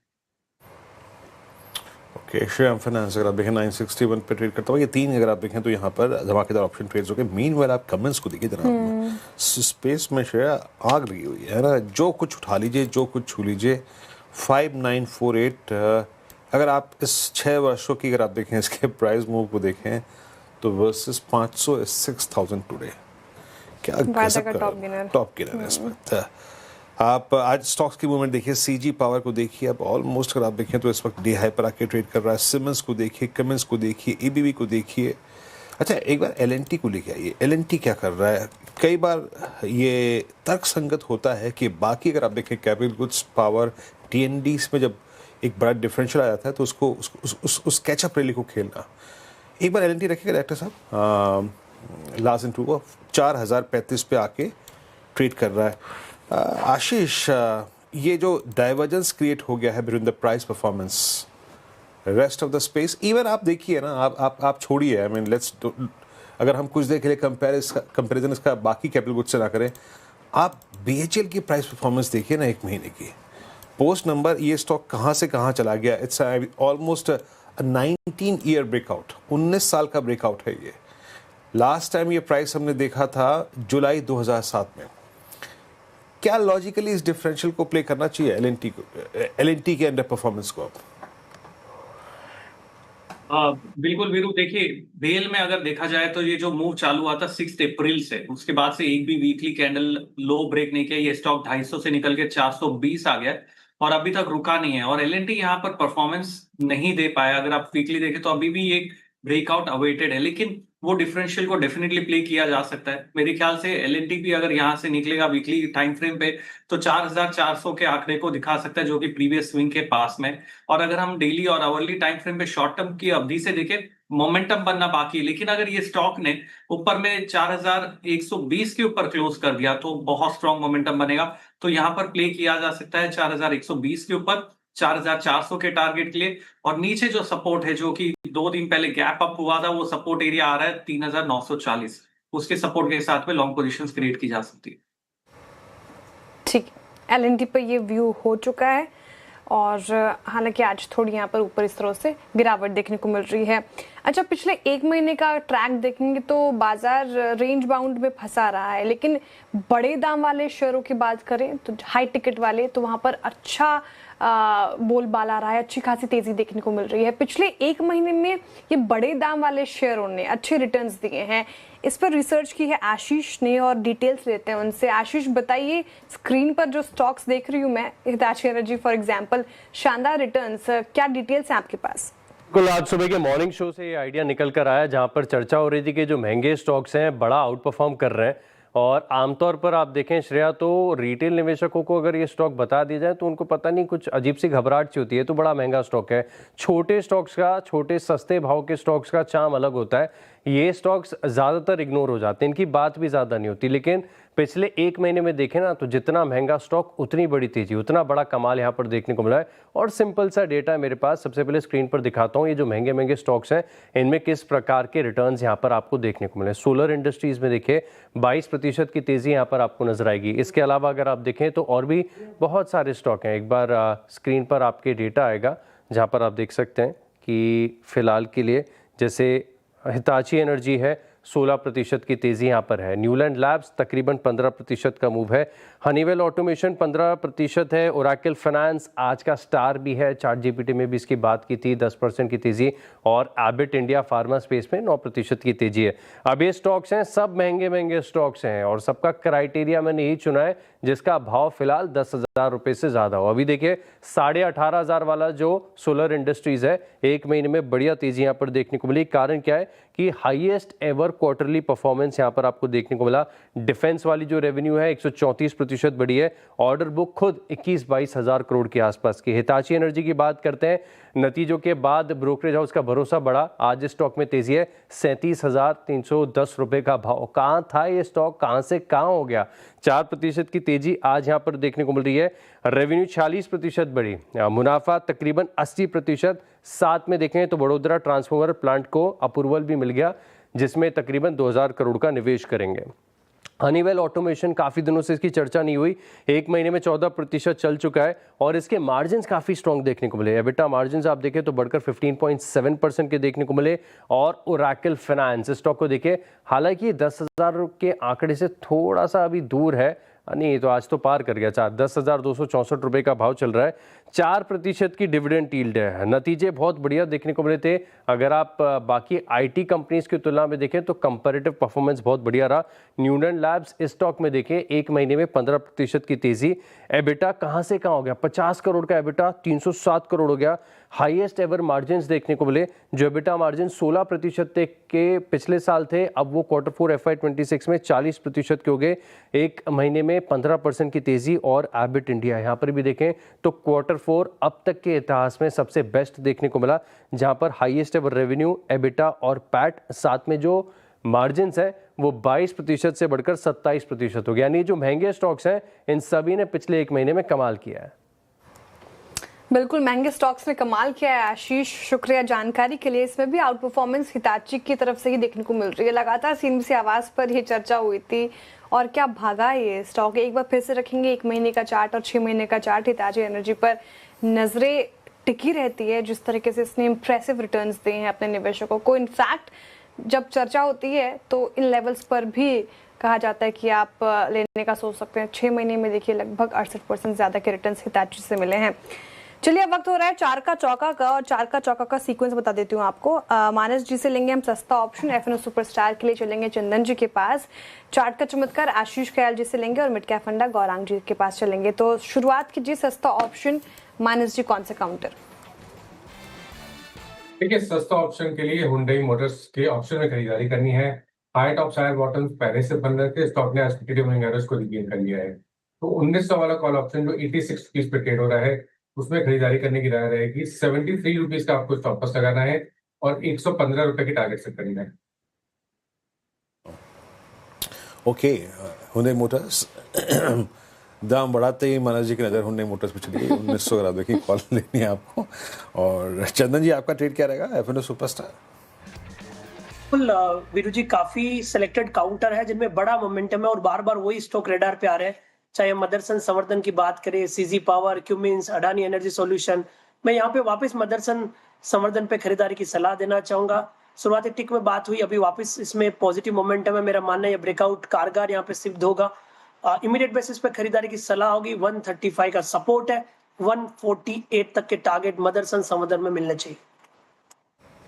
संवर्धना मदरसन के साथ ही जानना चाहेंगे चंदन जी इस वक्त भी एफएनओ सुपरस्टार के लिए। आशीष कयाल जी आप बताइए चार्ट का चमत्कार क्या होगा आपका? देखिए, एनबीसीसी पे नजर बनाए रखे। यहाँ पर ये स्टॉक बहुत स्ट्रॉन्ग वॉल्यूम्स जनरेट कर रहा है पिछले 3 दिनों से और ब्रेकआउट यहाँ पर आना चाहिए। मेरे ख्याल से स्टॉक में अच्छा मोमेंटम बन पाएगा, तो एनबीसीसी पे लॉन्ग पोजीशंस क्रिएट की जा सकती है। ऊपर का जो टारगेट है करीबन 104 का देखा जा सकता है। स्टॉप लॉस 95.80 का है। ओके, एनबीसीसी आपका लॉन्ग कॉल है इस वक्त। मिड कैप फंडा गौरांग जी से पिक करते हैं। गौरांग क्या पिक रहेगा आपका मिड कैप में आज? मिड कैप फंडा के रूप में एक कंपनी सुप्रीम इंडस्ट्रीज, जो कि काफी सारी चीजें प्लास्टिक से जुड़ी हुई बनाती है। मार्केट शेयर भी काफी अच्छा है। बुनियादी दर के आधार पर यहाँ पर खरीदारी की राय है। लंबी अवधि के लिए यह है तो अनिवार्य होगा कि समय सीमा आपके पास 1.5-2 साल की हो। इस दर से शुरुआत कीजिए और गिरावट पर जोड़ते जाए। इंडस्ट्रीज मिड कैप फंडा में गौरांग जी की पिक होगी। चार का चौका में हमने 4 काउंटर्स बताए आपको, सुझाए आपको। शुरुआत करते हैं सस्ता ऑप्शन के साथ और मानस जी की तरफ से आया हुंडई मोटर। दाम बढ़ाए, देखिए स्टॉक भी भाग रहा है। 115 का टारगेट है, 73 का स्टॉप लॉस आपको 1900 की कॉल में पार्टिसिपेट करना है। एफएनओ सुपरस्टार के लिए चंदन जी को संवर्धना मदरसन भारा है इसी स्पेस से, स्ट्रेंथ तो है। 148 का टारगेट, 135 का स्टॉप लॉस। चार्ट का चमत्कार आशीष जी ने एनबीसीसी चुना है, यहाँ पर खरीदारी के राय, और 104 का टारगेट है। 95.80 का स्टॉप लॉस लगाइए। और आखिर में मिड कैप फंडा गौरांग जी की तरफ से आया और इन्होंने सुझाया सुप्रीम इंडस्ट्रीज, जहाँ पे खरीदारी की राय है लंबी अवधि के नजरिए से। अब बताते हैं आपको कि भारत इकोनॉमिक संवाद में बाजार के दिग्गजों ने न सिर्फ विकसित भारत का रोड मैप बल्कि इन्वेस्टिंग आइडियाज भी बताएं। आइए आपको सुनाते हैं कि हमारे मैनेजिंग एडिटर अनुज सिंघल से खास चर्चा में कोटक महिंद्रा एएमसी के MD Nilesh Shah, trust group के फाउंडर एंड मेंटर उत्पल सेठ और एचडीएफसी एएमसी के एमडी एंड सीईओ नवनीत मनोत ने क्या कहा। नवनीत जी, इस समय इन्वेस्टिंग थीम्स कहाँ इन्वेस्ट करें? मैन्युफैक्चरिंग में इन्वेस्ट करें, सर्विसेज में इन्वेस्ट करें? ऑब्वियसली पोर्टफोलियो अप्रोच तो होती है, लेकिन बड़ी थीम्स क्या हैं? नहीं, all of the above. I think Utpal ने अच्छी बात करी कि हर एक देश को देखना है। अगर 4 यूएस में एआई कंपनियां हैं या 4 वो मेमोरी बनाने वाली, चिप्स बनाने वाली कंपनियां वैसे ही होनी चाहिए। 140 करोड़ के देश में कई तरह की दूसरी अपॉर्चुनिटीज़ हैं। पूरा आईटी सर्विसेज इतना बड़ा खड़ा हुआ, क्रिएटिव डिस्ट्रक्शन है, मे बी उसमें से कुछ हैं जो वापस एआई में निवेश करके अपने को रूपांतरित कर पाएगी और वापस बड़ी बनेगी, कुछ है वो नहीं रहेगी। 90 के दशक में भी बहुत सारी आईटी कंपनीज थी जो आज नहीं है, कुछ ही बची हैं जो इतनी बड़ी बनी है, वैसा वापस होगा। सिमिलरली कंजम्पशन में हम इतने छोटे बेस से चालू करें, $2500 पर कैपिटा जीडीपी 140 करोड़ के देश में, 29-30 साल की मीडियन एज है, तो वहाँ से तो वो बढ़ना ही है धीरे धीरे, तो उसमें बहुत सारे मौके होंगे। अब हमारी इंडस्ट्री का देखिए, हमारे एचडीएफसी में म्यूचुअल फंड में 70 लाख निवेशक थे 3 साल पहले, 70 लाख। आज 1 करोड़ 70 लाख हैं, 1 करोड़ नए निवेशक और हो गए। और आपने जो नीलेश भाई से प्रश्न पूछा कि आप पे बड़ी रेस्पॉन्सिबिलिटी है, तो हमारा उत्तरदायित्व तो दोनों के प्रति है। वो जो 6 करोड़ निवेशक इंडस्ट्री में आ गए उनके प्रति तो बहुत है, बिकॉज उनको जितना हम अच्छा कर सके उनके लिए। पर 140 करोड़ निवेशक अभी आए नहीं है, उनके लिए भी बड़ा उत्तरदायित्व है कि उनको भी कैसे प्रोत्साहित करें कि वो आए। तो पूंजी बाजार में कितनी पोटेंशियल है। सिमिलरली आपने मैन्युफैक्चरिंग की बात करी, पहले जो नीलेश भाई ने भी बोला कि हमको जिस तरह से इनोवेशन में निवेश करना चाहिए था उतना शायद नहीं किया है, लेकिन अब करेंगे, क्योंकि पिछले वर्षों में जो चीज़ें हुई है, मुझे ऐसा लगता है कि 4 या 5, और ऐसे ही मैंने एक्रोनिम बना दिया ताकि मुझे याद रहे, सी पर देश को काम करना है। मुझे लगता है हर एंटरप्रेन्योर को सोचना चाहिए, आप भी बाकी लोग जो आ रहे हैं पूरे दिन संवाद में, सबसे पहला है क्रूड ऑयल एंड गैस, हम उस पर अपनी डिपेंडेंस कैसे कम करें। सेकेंड है चिप्स एंड सेमीकंडक्टर्स, जो आज क्रूड ऑयल में हो रहा है वो कभी चिप्स में भी हो सकता है, और कहीं अगर जियोपॉलिटिकल क्राइसिस हो गया। थर्ड है critical minerals, chemicals and fertilisers, हम अपनी निर्भरता देश पर कैसे बनाएं। चौथा है कंपोनेंट्स, कितने कंपोनेंट्स हैं, चाहे डिफेंस के हैं, इलेक्ट्रॉनिक्स के हैं, ऑटो कंपोनेंट्स हैं जो बाहर से आ रहे हैं, धीरे धीरे हम कम नहीं कर सकते। पांचवा कैपिटल हमें बहुत चाहिए, डेफिनेटली बाहर की भी चाहिए। मैं नहीं कह रहा हूँ कि आत्मनिर्भर हो जाएंगे और देश की एसआईपी से सब कुछ हो जाएगा, नहीं होगा, हमें बाहर की भी कैपिटल चाहिए, लेकिन देश से हम और कितना बढ़ा सकते हैं ताकि वॉलेटिलिटी कम हो सके। नीलेश भाई, नया पैसा कहाँ लगाएं इस समय, क्या अच्छी थीम्स है? पहला तो आपको आपका असेट एलोकेशन फॉलो करना है, बट 4 इंस्ट्रूमेंट लोगों के पोर्टफोलियो में उतने नहीं हैं जितने होने चाहिए। पहला SIF, special investment fund, SEBI ने इसकी परमिशन कुछ समय पहले ही दी है। आज तक हमने लॉन्ग ओनली फंड मैनेज किए, मार्केट ऊपर तो हमारे फंड ऊपर, मार्केट नीचे तो हमारे फंड नीचे। बट अब सेबी हमें लॉन्ग शॉट और लेवरेज दोनों का इस्तेमाल करने को दे रहा है। SIF फंड की रिटर्न और वॉलेटिलिटी इक्विटी फंड से अलग होगी। दूसरा, परफॉर्मिंग क्रेडिट AIF, आज की तारीख में प्रमोटर को पैसों की ज़रूरत है, PE को एग्जिट देना है, अपनी कंपनी में स्टेक बढ़ाना है, फैमिली सेटलमेंट करना है, तो उसे कोई बैंक, कोई म्यूचुअल फंड, कोई इंश्योरेंस कंपनी, कोई पेंशन फंड पैसा नहीं दे सकता। उसे परफॉर्मिंग क्रेडिट AIF मार्केट में जाना पड़ता है। बोरोवर ज़्यादा है, लेंडर्स कम है, सिक्योरिटी ठीक ठाक मिलती है, तो परफॉर्मिंग क्रेडिट AIF को भी आप नज़र में रख सकते हैं। यह फंड क्लोज एंडेड रहेगा, मिनिमम निवेश 1 करोड़ का रहेगा, तो ये HNI का प्रोडक्ट है। तीसरा रीट इनविट है, हम लोग सब रियल एस्टेट इन्वेस्टमेंट करते हैं, पोर्टफोलियो में रियल एस्टेट इन्वेस्टमेंट रहता है। रीट इनविट भी एक अलग तरीके का रियल एस्टेट इन्वेस्टमेंट है। अभी आज ही पेपर में पढ़ा, रीट जो लिस्टेड है 5, उन्होंने इस साल 8,000 करोड़ का डिस्ट्रीब्यूशन किया। तो आप सोच सकते हैं कि कितनी बड़ी मार्केट हो गई है, और वहाँ पे एक इक्विटी और डेट मार्केट से अलग रिटर्न और अलग रिस्क मिल सकता है। और फाइनली ग्लोबल इन्वेस्टिंग, आपके पोर्टफोलियो में ज्योग्राफिकल डाइवर्सिफिकेशन चाहिए, बिजनेस डाइवर्सिफिकेशन चाहिए और वैल्यूएशन डाइवर्सिफिकेशन चाहिए। अनफॉर्चुनेटली म्यूचुअल फंड की लिमिट ख़त्म हो गई है, तो आपको गिफ्ट सिटी से जो फंड लॉन्च होते हैं उसमें LRS के जरिए निवेश करना होगा। उत्पल जी, एक सेक्टर की यहाँ पर बात होनी ज़रूरी है, IT सेक्टर, क्योंकि इस समय सवाल वैल्यूएशन का नहीं है, इस समय सवाल है एग्जिस्टेंशियल क्राइसिस। क्या जो पिछले 3-4 महीने में एक मार्केट ने व्यू लिया है कि अभी इस सेक्टर से कम्प्लीटली दूर रहना है हमें, ये एक एग्जिस्टेंशियल क्राइसिस है, AI जो है ये शायद भारतीय IT कंपनीज को इररेलेवेंट बनाने वाली है, ये डर सही है या ये एक इन्वेस्टमेंट अपॉर्चुनिटी प्रोवाइड कर रहा है?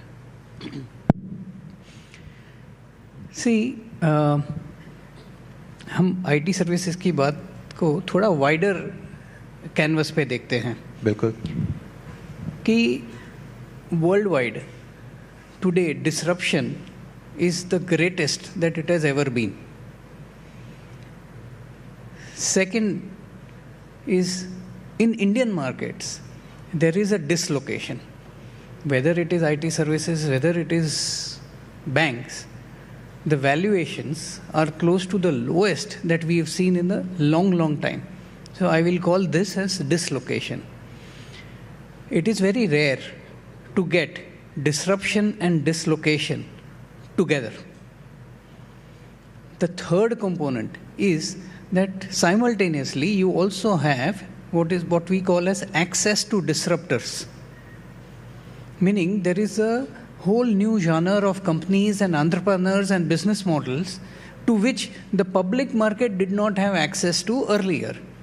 जैसे कि लेंसकार्ट है या अर्बन कंपनी है etcetera, I mean Zomato, Blinkit, these are business जो AI को यूज कर रही हैं, बेसिकली टेक्नोलॉजी को यूज कर रहे हैं। Okay, let's put it that way. Okay, so we have access to डिसरप्टर्स।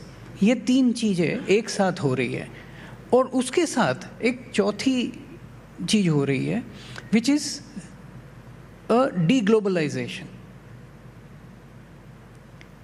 In the history of investing एक साथ ऐसे 4 फोर्सेस साथ में नहीं आए हैं। So we must recognize that we are in unprecedented times, and in these times great wealth will be created and great wealth will be destroyed also, which is the principle of creative destruction that we spoke of. Now, मुझे नहीं लगता है कि this is an existential question for IT services, not at all. Okay. I think their cash flows etc. for the foreseeable future are all visible and protected. चलिए, तो इस चर्चा के कुछ मुख्य अंश जो आप सुन रहे थे इस वक्त, जो कि आपकी निवेश की रणनीति में आपको सहायक हो शायद।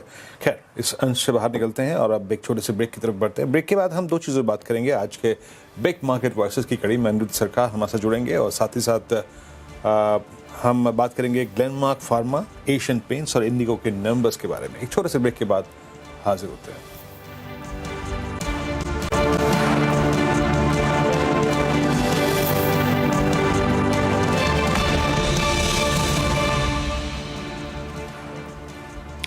Welcome back. आप देख रहे कमाई का अड्डा। अब बात करते हैं नंबर्स की। बाजार की नजर कल और शुक्रवार को आने वाले नतीजों पर है। तो कल वायदा में अशोक लेलैंड समेत 3 कंपनियों के नतीजे आएंगे, और वही शुक्रवार को निफ्टी, एशियन पेंट्स और इंटरग्लोब एविएशन के नतीजे आएंगे निफ्टी में।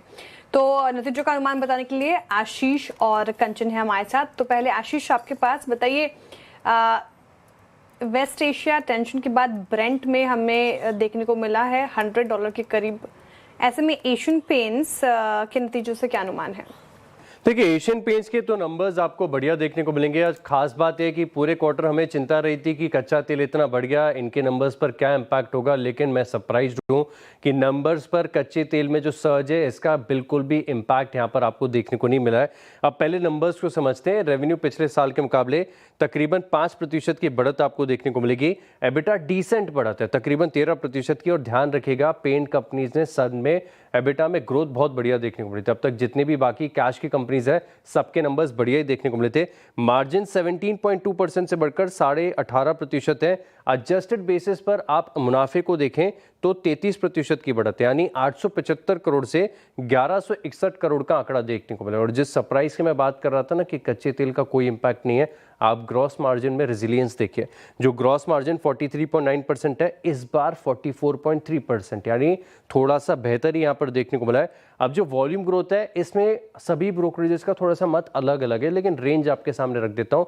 तकरीबन 9 से लेकर 11% की वॉल्यूम ग्रोथ का अनुमान है। ज़्यादातर जो ब्रोकरेजेस हैं वो 9% की वॉल्यूम ग्रोथ का इशारा कर रहे हैं।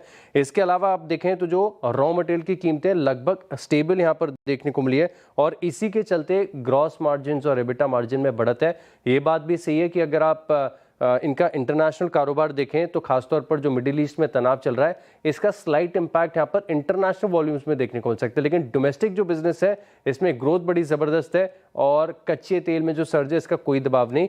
बढ़िया नंबर्स हम एक्सपेक्ट कर सकते हैं। ओके, एशियन पेंट से तो बढ़िया नंबर एक्सपेक्ट कर सकते हैं, लेकिन इंडिगो के नतीजों का अनुमान क्या है आशीष? खराब वॉश आउट क्वार्टर है, भयंकर नंबर्स यहाँ पर देखने को मिल रहे हैं। नंबर्स बनाते वक्त 2-3 बार चेक करना पड़ेगा कि सच में इतनी गिरावट आ रही है क्या। अब रेवेन्यू में देखें तो करीब 1% के आसपास की बढ़त आपको पिछले साल के मुकाबले नजर आएगी, लेकिन एबिटा ये तो पूरा साफ हो चुका है। 94% की गिरावट है, 6,946 करोड़ से केवल 450 करोड़ के आसपास यहाँ पर मार्केट अनुमान लगा रहा है। और सिमिलरली जो एबिटार मार्जिन्स है इसमें क्या है, एबिटा प्लस रेंटल वो भी जोड़ दिया जाता है, तो 31.4% से घटकर 2%, और जितना पिछले साल क्वार्टर में मुनाफा था लगभग आप समझ लीजिए कि उतना ही आपको इस बार नुकसान देखने को मिलेगा।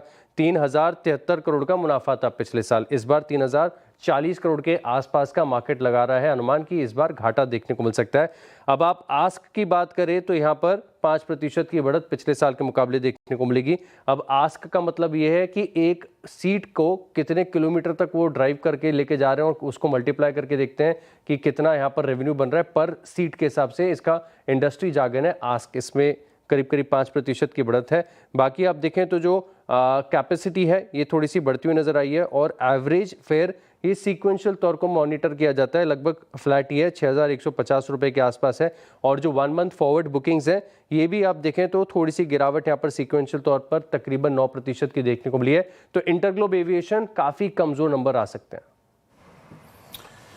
इंटरव्यूएशन काफ़ी कमज़ोर नंबर्स, वॉश आउट जिस शब्द का इस्तेमाल किया आशीष ने। खैर आशीष शुक्रिया। कंचन के पास चलते हैं। अब अशोक लेलैंड और ग्लेनमार्क, ये दो नंबर्स कैसे रहेंगे, कंचन बताइए। तो सबसे पहले अगर हम बात करें अशोक लेलैंड के नंबर्स की, तो at the face of it आपको नंबर्स यहाँ पे पॉजिटिव ही देखने को मिलेंगे। सबसे पहले अगर बात करी जाए रेवेन्यू की, तो करीब 13,799 करोड़ पे जो नंबर है आपको आता हुआ दिखाई पड़ सकता है। एबिटा फ्रंट में भी यहाँ पे हमें एक जो स्टेडी ग्रोथ है वो इस क्वार्टर में एक्सपेक्टेड है, लेकिन मार्जिन में थोड़ा सा प्रेशर जो है वो यहाँ पे बनता हुआ दिखाई दे रहा है, बिकॉज जो इस टाइम पे इनपुट कॉस्ट है उसके चलते यहाँ पे सीधा जो डेंट है वो आपको लगता हुआ दिखाई दे सकता है। वहीं अगर हम बात करें कंपनी के मुनाफे की, तो 1,375 करोड़ पे ये जो नंबर है वो आता हुआ दिखाई पड़ सकता है। इनफैक्ट अगर हम बात करें वॉल्यूम साइड की, तो यहाँ पे भी एक स्टेडी ग्रोथ की जो अनुमान है वो जताया जा रहा है। क्वार्टर 4 के अंदर करीबन 17% की जो ग्रोथ है वो आपको देखने को मिल सकती है। एलसीवी की अगर बात करें तो यहाँ पे हमें 25% का जो इजाफा है साल दर साल देखने को मिल सकता है। एमएचसीवी में केवल आपको 17% की ग्रोथ देखने को मिलेगी, बिकॉज इस टाइम पे जो बस का वॉल्यूम था वो हमें थोड़ा सा लोअर साइड में जाता हुआ दिखाई दिया है। और इसके अलावा जो एवरेज सेलिंग प्राइस है वो भी थोड़ा सा आपको लोअर साइड में देखने को मिलेगा, बिकॉज इस टाइम पे जो इनका प्रोडक्ट मिक्स है वो थोड़ा सा पुअर साइड में देखा गया है। रियलाइजेशन अगर हम बात करें तो ये भी साल दर साल आपको 1% गिरते हुए दिखाई देंगे। तो अगर आप हेडलाइन नंबर देखेंगे तो वो आपको पॉजिटिव साइड में आते हुए दिखाई देंगे, लेकिन अगर आप सेगमेंट वाइज परफॉर्मेंस की बात करेंगे तो वहां पे आपको एक हल्का सा कंप्रेशन जो है वो आता हुआ दिखाई पड़ सकता है। इसके अलावा अगर हम बात करें ग्लेनमार्क फार्मा के नंबर की, तो नंबर यहाँ पे हमें काफी शानदार देखने को मिल सकते हैं। रेवेन्यू फ्रंट पे सबसे पहले अगर बात करी जाए तो 3,815 करोड़ पे ये जो नंबर है आपको रजिस्टर होता हुआ दिखाई दे सकता है। इबिटा यहाँ पे 826 करोड़ पे एक्सपेक्टेड है। मार्जिन यहाँ पे अच्छे खासे सुधरते हुए आपको दिखाई दे सकते हैं। करीब करीब 500 बेसिस पॉइंट्स का जंप इस क्वार्टर में एक्सपेक्टेड है। इनफैक्ट जो कंपनी का मुनाफा है यहाँ पे भी शानदार तेजी जो है वो देखने को मिली है। इसके अलावा सेगमेंट वाइज जैसे मैं ब्रेक करूं तो डोमेस्टिक फॉर्मुलेशन में एक्सपेक्टेड है कि 14% की हमें जो ग्रोथ है वो देखने को मिल सकती है, बिकॉज इनका जो ऑन्कोलॉजी का सेगमेंट है वहां से जो ग्रोथ है अच्छी खासी आती हुई दिखाई दी है। यूरोप के सेल्स की बात करी जाए तो 10% की ग्रोथ यहाँ पे भी एक्सपेक्टेड है, बिकॉज जो इनका विनलेवी है उससे एक अच्छा खासा सपोर्ट मिलता हुआ दिखाई दे रहा है। आपको फोकस इस टाइम पे कहाँ पे रखना होगा उसके ऊपर एक बार बात कर लेते हैं। देखिए, अप्रूवल के बाद जो इनकी जेनरिक दवाई है फ्लोवेंट, उसकी सेल्स को लेके मैनेजमेंट की तरफ से क्या कमेंट्री आती है, ये की मेन फैक्टर होगा ध्यान में रखने वाला। साथ ही साथ आगे के आउटलुक को लेके इस टाइम पे मैनेजमेंट क्या कहता है। इसके साथ साथ अगर हम ओवरऑल ग्लेनमार्क के नंबर की बात करें तो जो इनका कार्डियक, रेस्पिरेटरी और एंटी इन्फेक्टिव का सेगमेंट है ये ओवरऑल Q4 की जो ग्रोथ है उसको ड्राइव करता हुआ दिखाई देगा। ओके, शुक्रिया कंचन। तो यहाँ पे हमने अशोक लेलैंड और डेनमार्क और उसके बाद अगर आप देखें उससे पहले इंडिगो की बात की, तो इंडिगो के लिए तो अगर आप देखें काफ़ी ख़राब क्वार्टर रहेगा ये। अब चलते हैं अनिरुद्ध जी के पास। आज के बिग मार्केट की वैसी कड़ी में हमारे साथ मौजूद हैं। अनिरुद्ध जी नमस्कार, कार्यक्रम में स्वागत है। अनिरुद्ध जी, अभी हम नंबर्स का एस्टिमेट समझ रहे थे कि क्या होगा क्या नहीं होगा, लेकिन मोटे तौर पे 4 नंबर्स के साथ एशियन पेंट्स के साथ इस मोटा मोटी अर्निंग सीजन का समापन समारोह हो जाता है। अब हम हैंगिंग टाइप की सिचुएशन में हैं इस वक्त। आज मैं बाजार को अभी आपसे बातचीत शुरू करने से पहले ये देख रहा था, बाजार बिल्कुल बीच में सधा हुआ, 10 डिमा के ऊपर 20 डिमा के नीचे। इंडिकेटर्स को देख रहा है, क्रूड जो ऊपर से नीचे आया लेकिन फर्दर सिंक नहीं कर रहा है। एक दिन की छुट्टी है इसलिए स्केप्टिकल है कि माइट बी यूएस क्या करेगा क्या नहीं करेगा। आपका सेंस क्या बन रहा है, मार्केट किस चीज़ के लिए प्रिपेयर कर रहा है अपने आप को, और क्या 113, 115, 110 का क्रूड अब इस प्राइस में है? नहीं, आई थिंक ब्रॉडली अगर हम इंडेक्स को देखें, अगर मैं ये 3 इंडेक्स देख लूं जो large cap, mid cap and small cap index है, आई थिंक एक चीज जो बहुत ही एविडेंट दिख रहा है कि मार्केट को अभी इंडेक्स से ज्यादा इंडिविजुअल कंपनीज पे फोकस है। एंड अर्निंग सीजन, जैसे आपने की बताया कि earning season is just about to end, मैं बोलूंगा कि ये अर्निंग सीजन में एक्चुअली बहुत ज्यादा डिफरेंस देखने को मिला है compare to most of the earlier quarters. अगर मैं लास्ट 6 to 7 क्वार्टर्स देखूं, ये क्वार्टर में बहुत ज्यादा अर्निंग्स डिफरेंसेस दिखी हैं, जहां पे एक साइड ऑफ द मार्केट में आपको अर्निंग्स दिख रही हैं जो some of the large cap companies जहां पे सिंगल डिजिट अर्निंग्स ग्रोथ आ रही है, और दूसरे एंड ऑफ द स्पेक्ट्रम में अगर आप देखें स्मॉल कैप, मिड कैप में जहां पे 20, 22, 25% के ऊपर अर्निंग्स ग्रोथ आ रही है।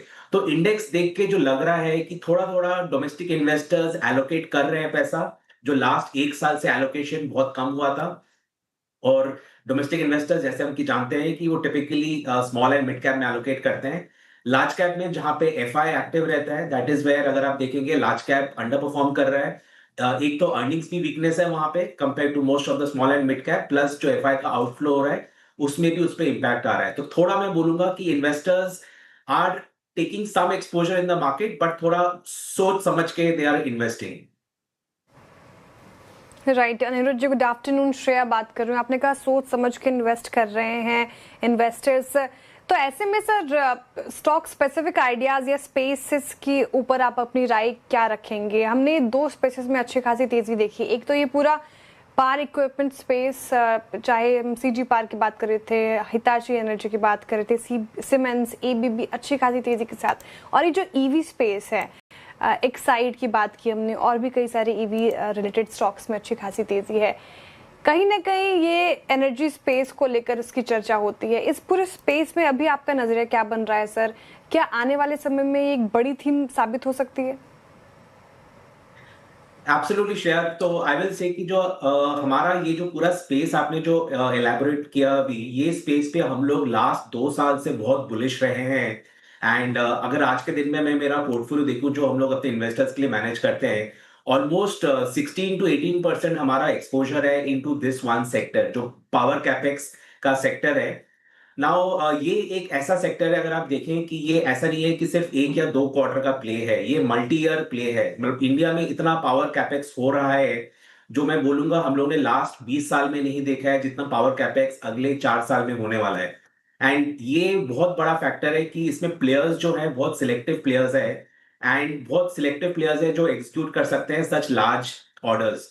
तो इसीलिए जो पूरा सेक्टर है, मैं बोलूंगा कि अगर आज के दिन में, इनफैक्ट ये मैं आज सवेरे किसी से डिस्कस कर रहा था, काफी लोग बोलते हैं कि India has missed the bus of the AI rally.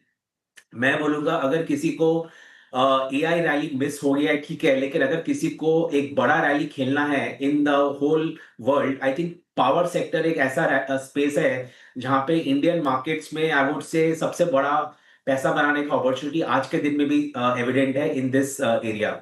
तो definitely we remain bullish on this, and investors को अगले 2 से 3 साल के व्यू से इसी सेक्टर को डेफिनेटली एक्सपोजर बढ़ा के रखना चाहिए।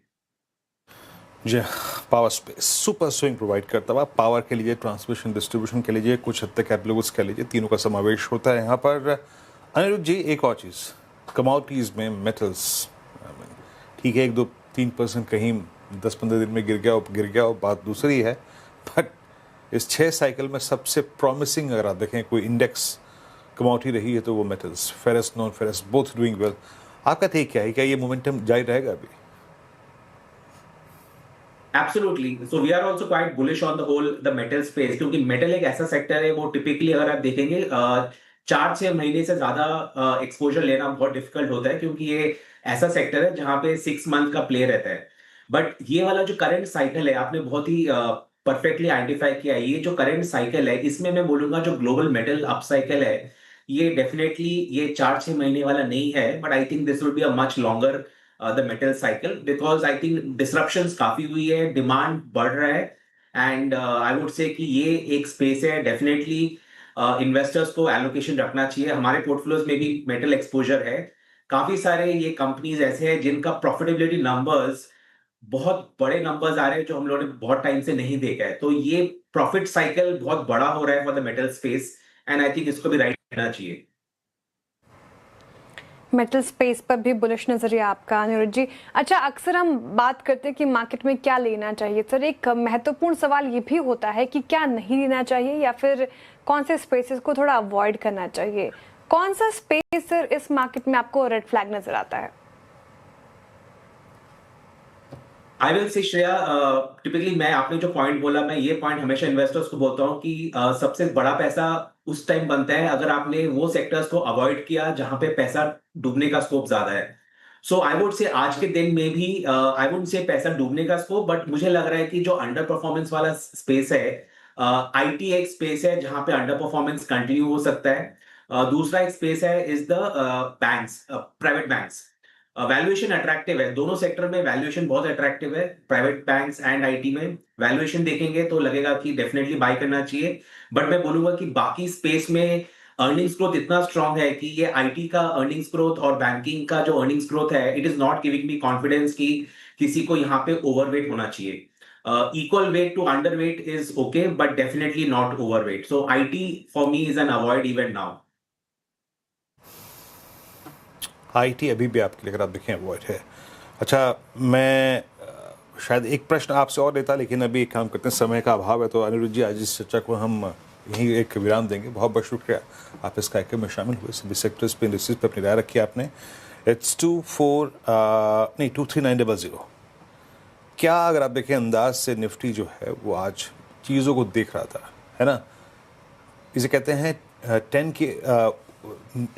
20 डेमा के ठीक ऊपर ये कंसोलेशन पूरा हुआ। आपने 20 डेमा को ब्रीच नहीं किया, बट आपने एक स्ट्रॉन्ग जोन 24,000 को उसको पार भी नहीं किया। खैर, बात करेंगे इंडस्ट्रीज पे भी थोड़ी सी, और पहले कंचन के पास, ये नुपुर के पास चलते हैं। आज डीलर्स क्या चेज कर रहे हैं, किन स्टॉक्स पे वो इस वक्त कंस्ट्रक्टिवली व्यू रखते हैं, कहाँ पे बेरिश हैं, नुपुर बताइए। बिल्कुल, आज फोकस में स्विगी और इटर्नल आपको आते हुए दिखेगा। अच्छा खासा मोमेंटम यहाँ पे देखने को मिल रहा है। एफआईआई की डेस्क पर यहाँ पर खरीदारी देखने को मिल रही है, इंस्टीट्यूशनल डेस्क पर भी यहाँ पे खरीदारी देखने को मिल रही है। तो बाइंग की सलाह स्विगी इटर्नल पर आती हुई दिखी है। कैपिटल गुड्स के स्टॉक्स भी आज डीलर्स के रडार पे बने हुए हैं। एबीबी इंडिया, सीमेंस और कमिंस इंडिया नतीजों के बाद एक अच्छा खासा मोमेंटम कमिंस में देखने को मिला। 10% स्टॉक ऑलमोस्ट ऊपर है और यहाँ पर भी बड़े लॉन्ग पोजिशंस यहाँ पर बनती हुई आपको नजर आएगी। इंस्टीट्यूशनल डेस्क पर यहाँ पर भी खरीदारी देखने को मिल रही है। एक और स्टॉक आज फोकस में पाइन लैब्स, यहाँ पर फोकस करके चल सकते हैं। आज बड़ी ब्लॉक डील हुई, ऑलमोस्ट 4% इक्विटी एक्सचेंज हुई है। यहाँ पे स्टॉक 5% ऊपर है। जो बायर्स की लिस्ट सामने आएगी उसमें हो सकता है आपको लार्ज फंड्स जो है वो पार्टिसिपेट करते हुए दिखे इस ब्लॉक डील में। एंड ऑफ द डे जो है वो बायर्स की लिस्ट आ जाएगी, बड़े फंड्स की तरफ से खरीदारी देखने को मिल रही है। तो स्टॉक आज ये भी फोकस में। स्विगी इंटरनल, एफआईआई की बाइंग देखने को मिल रही है। कैप गुड्स इंस्टीट्यूशनल के रडार पे आते हुए नजर आया और पाइन लैब्स ब्लॉक डील के बाद यहाँ पर भी लार्ज फंड्स की तरफ से खरीदारी देखने को मिली है। स्विगी, इटर्नल, पाइन लैब्स पे तो ब्रोकरेज रिपोर्ट भी सुबह देख रही थी मैं, बुलिश ही थे। तो ये सारे स्टॉक्स रहेंगे रेडार पर, डीलर्स के भी रेडार पर है। लेकिन निफ्टी लेकर आई स्क्रीन पर हमने 23,858 का आज इंट्राडे लो चुना है, छुआ। लेकिन सर अब थोड़ी मतलब माइनर रिकवरी, लेकिन रिकवरी आ रही है थोड़ी बहुत ही। फ्लैट हम क्लोज होने की तैयारी कर रहे हैं निफ्टी पर। एक बार बैंक निफ्टी भी रख देते हैं स्क्रीन पर। और यहाँ पर बैंक निफ्टी देखिए सर, यहाँ पर थोड़ा तो पेन रहा जाहिर तौर पर निफ्टी के कंपैरिजन में। ब्रेंट थोड़ा गिरा, रुपए में हमने थोड़ी मजबूती देखी जाते जाते, उसकी थोड़ा सा असर आज थोड़ा देखने को मिला सर रिकवरी। लेकिन एक्सपायरी का डे भी था, तो इस तरीके तो मूव्स एक्सपेक्टेड है। क्या अब क्लोजिंग स्ट्रेटेजी रहेगी कंसिडरिंग कि कल मार्केट क्लोज है? बिल्कुल, देखिए श्रेया, जो आपने बात की ना, कल मार्केट क्लोज है, ये चीजें किसके फेवर में आती हैं? ऑप्शन राइटर के, है ना। टेक्निकली जो ऑप्शन में बेच के जाऊं 50 का, वो कल करीब करीब 45 पे खुलता है ना। अब अगर मैं एक दिन की छुट्टी है तो मेरे को और एक वैल्यू मिल जाएगी। तो ये सेशन इसीलिए ग्रिप में चला गया ऑप्शन राइटर्स के। ये कंसोलिडेशन कहाँ पे हुआ? ये हुआ 24,000 के नीचे। 24,000 क्या है? मई सीरीज का पहला वीकली कॉन्ट्रैक्ट का सबसे बड़ा कॉल राइटर्स का जोन। आपने उसको पार नहीं किया, प्रिसाइसली उसको पार नहीं किया। आपने क्या नहीं तोड़ा? आज निफ्टी का 20 डे में अलाइंड है 23,834 पे, 23,834 पे। आपने उसको नहीं तोड़ा, तो आपने एक धुरी चुन ली ऑप्शन राइटर्स ने 20 डे के ऊपर, कॉल राइटर्स के जोन के नीचे। देखिए शायद इस रेंज का कॉन्फिडेंस जानते कब आएगा? हमारा 50 डे में अलाइंड है एग्जैक्टली 24,000 में। तो आपको एक स्ट्रॉन्ग कन्विक्शन के साथ बाय करने के लिए 24,050 के ऊपर टिकना ही पड़ेगा, उसके ऊपर ट्रेड करना ही पड़ेगा। जो हमारे सूरत हाल परसों थे वो आज नहीं है। So still I will say avoid it. A breakout and a break down is quite near, इसमें कोई दुराय नहीं है। हम बहुत टाइम स्पेंड कर चुके हैं, बट आई थिंक इस दिन को भी आप ऑप्शन राइटर्स को दीजिए। And same is the case with Nifty bank. Nifty bank आज डिसाइसिवली ये भी 20 डिमा के ऊपर है, डिसाइसिवली ये भी 55,000 के कॉल राइटर्स के नीचे है।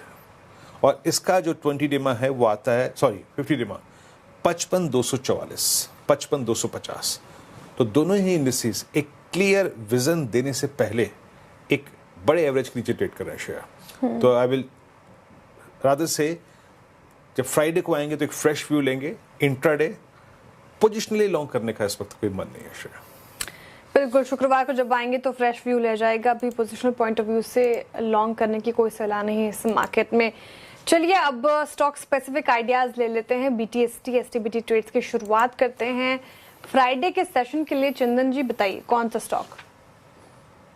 बिल्कुल सयाजी, मेरी नजर कैपिटल गुड्स काउंटर से हट नहीं रही है और कुमिंस भागता जा रहा है। हमने मदरसन, संवर्धन और सीजी पावर 2 काउंटर की बात की, उसमें भी ताबड़तोड़ तेजी देखने को मिल रही है। तो काफी अच्छा सेटअप मिड के वाइज है, बट नया ट्रेड अब यहाँ पे देना पड़ेगा और मैं फोकस करूंगा यहाँ पे काउंटर कैपिटल गुड्स से। मेरे रडार पे रहेगा ABP पे खरीदारी की सलाह है। मौजूदा लेवल से 7,80 का सपोर्ट रहेगा, ऊपर में लगभग 7,400 तक के टारगेट के लिए। ओके, ABP इंडिया का बाय कॉल है। मानस आपका ट्रेड? तो देखिए, वारी एनर्जीज पे खरीदारी करने की राय रहेगी। वारी ने 200 डे मूविंग एवरेज पे सपोर्ट किया था कल। आज एक प्रॉफिट बुकिंग देखने को मिली, लेकिन वापस लोअर लेवल पे बाइंग इंटरेस्ट देखने को मिला है। तो उसके फ्यूचर में खरीदारी करेंगे।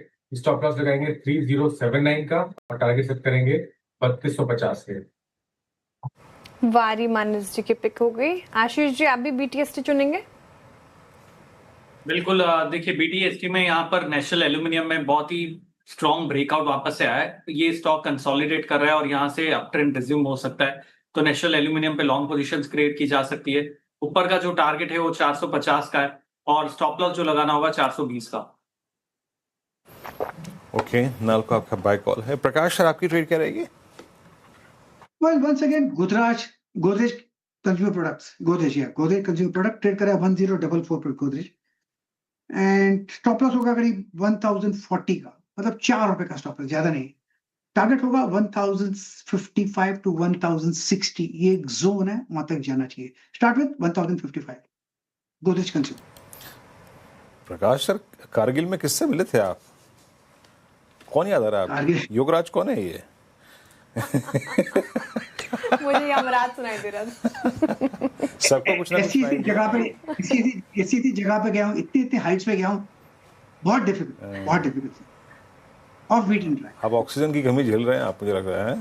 खैर, आगे बढ़ते हैं। अरुण जी का ट्रेड बाकी है ना? हाँ, अरुण जी क्या ट्रेड पिक कर रहे हैं आप?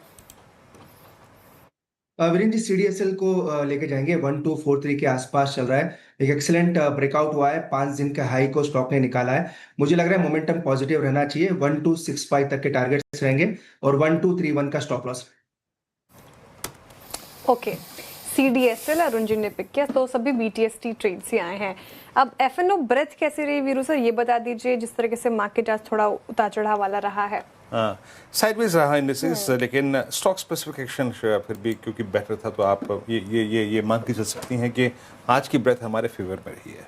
लॉन्ग, लुक एट लॉन्ग, 105 36 में शॉर्ट कवरिंग, यानी अगर आप इस कंसोलिडेट फिगर्स को देखें तो इट्स मोर देन 140, और 50 में शॉर्ट, 23 में आप देखें लॉन्ग अनवाइंडिंग। 105 लॉन्ग्स कहाँ थे आज? विद्युत, पावर, ट्रांसमिशन एंड डिस्ट्रीब्यूशन, इसका जलवा था जनाब, और लीड कर रहा था कमेंट्स आपकी स्क्रीन पे 11%। एक साइड में एक super breakout CG power, ABB और एक ट्यूब इन्वेस्टमेंट्स जो था वो आज काफ़ी स्ट्रॉन्ग रहा, इनमें आज लॉन्ग क्रिएट हुए।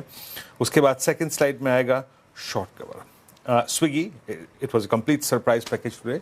Suzlon, again a power theme. Siemens, Tata Motors PV का अगर आप देखें बहुत strong close, above all moving averages, शानदार। आई मीन चार्ट्स को रीड कीजिएगा, टाइम स्पेंड कीजिएगा, और मिड कैप IT में ओरेकल फाइनेंशियल्स सुपर स्विंग, और इसने एक बड़ा एक क्रिटिकल लेवल पार किया है आज। और बाकी शॉर्ट बिल्डअप ये लाजमी है, अगर आप देखें ONGC में शॉर्ट बनेगा, crude at 96, MCX, BSE, LIC, max financials यहाँ पे शॉर्ट बिल्डअप हुआ, और वो स्टॉक्स जहाँ पे आज लॉन्ग्स कटे, लॉन्ग्स जो थे वो प्रॉफिट्स कैश में कन्वर्ट हुए। BDL, ITC was not a case, इसको स्किप करता हूँ मैं यहाँ पर। बाकी HDFC बैंक, RBNL और एंजल वन कुछ और काउंटर्स जहाँ पे आज पेन रश है। बिल्कुल, ये F&O ब्रेथ आपके लिए रख दी गई है, समझ लिया हमने। अब आगे बढ़ते हैं और आपको बताते हैं कि बाजार में प्रमोटर्स का भरोसा फिर बढ़ने लगा है, और इस भरोसे का बड़ा सबूत है बाजार में बढ़ते बाईबैक। क्यों और कितनी बड़ी है बाजार में बाईबैक की रफ्तार, ये बताने के लिए कंचन जुड़ रही है। कंचन, गुड आफ्टरनून, और बताइए। इंडियन कंपनीज इस टाइम पे केपेक्स से ज्यादा ध्यान दे रही है अपने बायबैक में। अगर अप्रैल 2026 से लेके केवल अब तक का ये आप डेटा उठा के देखें तो करीबन 24,000 करोड़ के ये आंकड़े को पार कर चुका है। इसमें सबसे पहला नाम आता है विप्रो का, जिसमें बायबैक के अंदर अकेला विप्रो का 62% का शेयर है। अब सबके दिमाग में ये बात आ रही है कि लगातार इतना ज्यादा बायबैक हमें मार्केट में होता हुआ क्यों दिखाई दे रहा है। पिछले कुछ टाइम में हमने देखा है कि बाजार के अंदर काफी उथल पुथल मची हुई है। काफी सारे शेयर्स ऐसे हैं जो अपने हायर लेवल से काफी ज्यादा करेक्ट हो गए हैं। करेक्शन के साथ साथ जो उनके वैल्यूएशन है वो इस टाइम पे काफी कंफर्टिंग दिखाई दे रहे हैं। काफी अट्रैक्टिव कंपनियां इन लेवल्स पे दिखाई दे रही है। तो कंपनी के ओनर्स क्या कर रहे हैं, वो अपने शेयर्स को वापस खरीद रहे हैं, यानी कि उनका कहीं ना कहीं हमें जो भरोसा है वो बढ़ता हुआ दिखाई दे रहा है। इसके अलावा मैं डेटा आपको दिखाती हूँ, विप्रो के अलावा कौन सी ऐसी कंपनीज है जहां पे हमें बायबैक होता हुआ दिखाई दिया है। बजाज ऑटो में 5,600 करोड़ का जो बायबैक है वो हमें होता हुआ दिखाई दिया था। जायडस लाइफ, अरबिंदो फार्मा, साइंट में भी हमें करीबन 720 करोड़ का जो बायबैक है वो होता हुआ दिखाई दिया था। लिस्ट खत्म नहीं हुई है। इसके बाद Kajaria, Welspun, CMS, Rolex, Garware technicals में भी जो बायबैक है वो अप्रैल 2026 से लेके अब तक के बीच में होता हुआ दिखाई दे दिया है।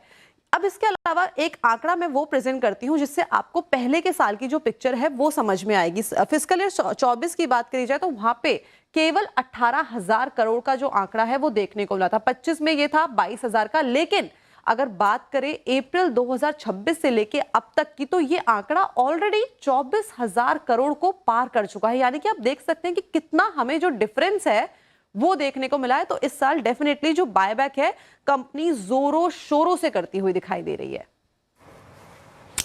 बायबैक की रफ्तार बढ़ी है। शुक्रिया आंकड़े देने के लिए कंचन। और मैं कुछ स्टॉक्स देख रही थी। देखिए ऑटो स्पेस में तो आज बढ़त थी। ऑटो मेटल्स कुछ चुनिंदा रियल्टी काउंटर्स में अच्छी खासी तेजी थी। मारुति सुजुकी रखिएगा स्क्रीन पर 1.5%। जब मैं ट्रैक कर रही थी इसे मारुति सुजुकी तब 0.25% अप था। अब 1.5% की तेजी के साथ मारुति डेज हाई पर क्लोज होने की तैयारी मारुति में। और साथ ही कुछ चुनिंदा आपको आईटी काउंटर्स देखिए मारुति किस तरीके से निचले स्तर से रिकवर होकर अब डेज हाई पर बंद होने की तैयारी कर रहा है। और कुछ आईटी पैक से चुनिंदा काउंटर टीसीएस रखेगा। यहाँ पर जाते जाते एक रिकवरी देखने को मिल रही है। 0.1% की तेजी यहाँ पर भी।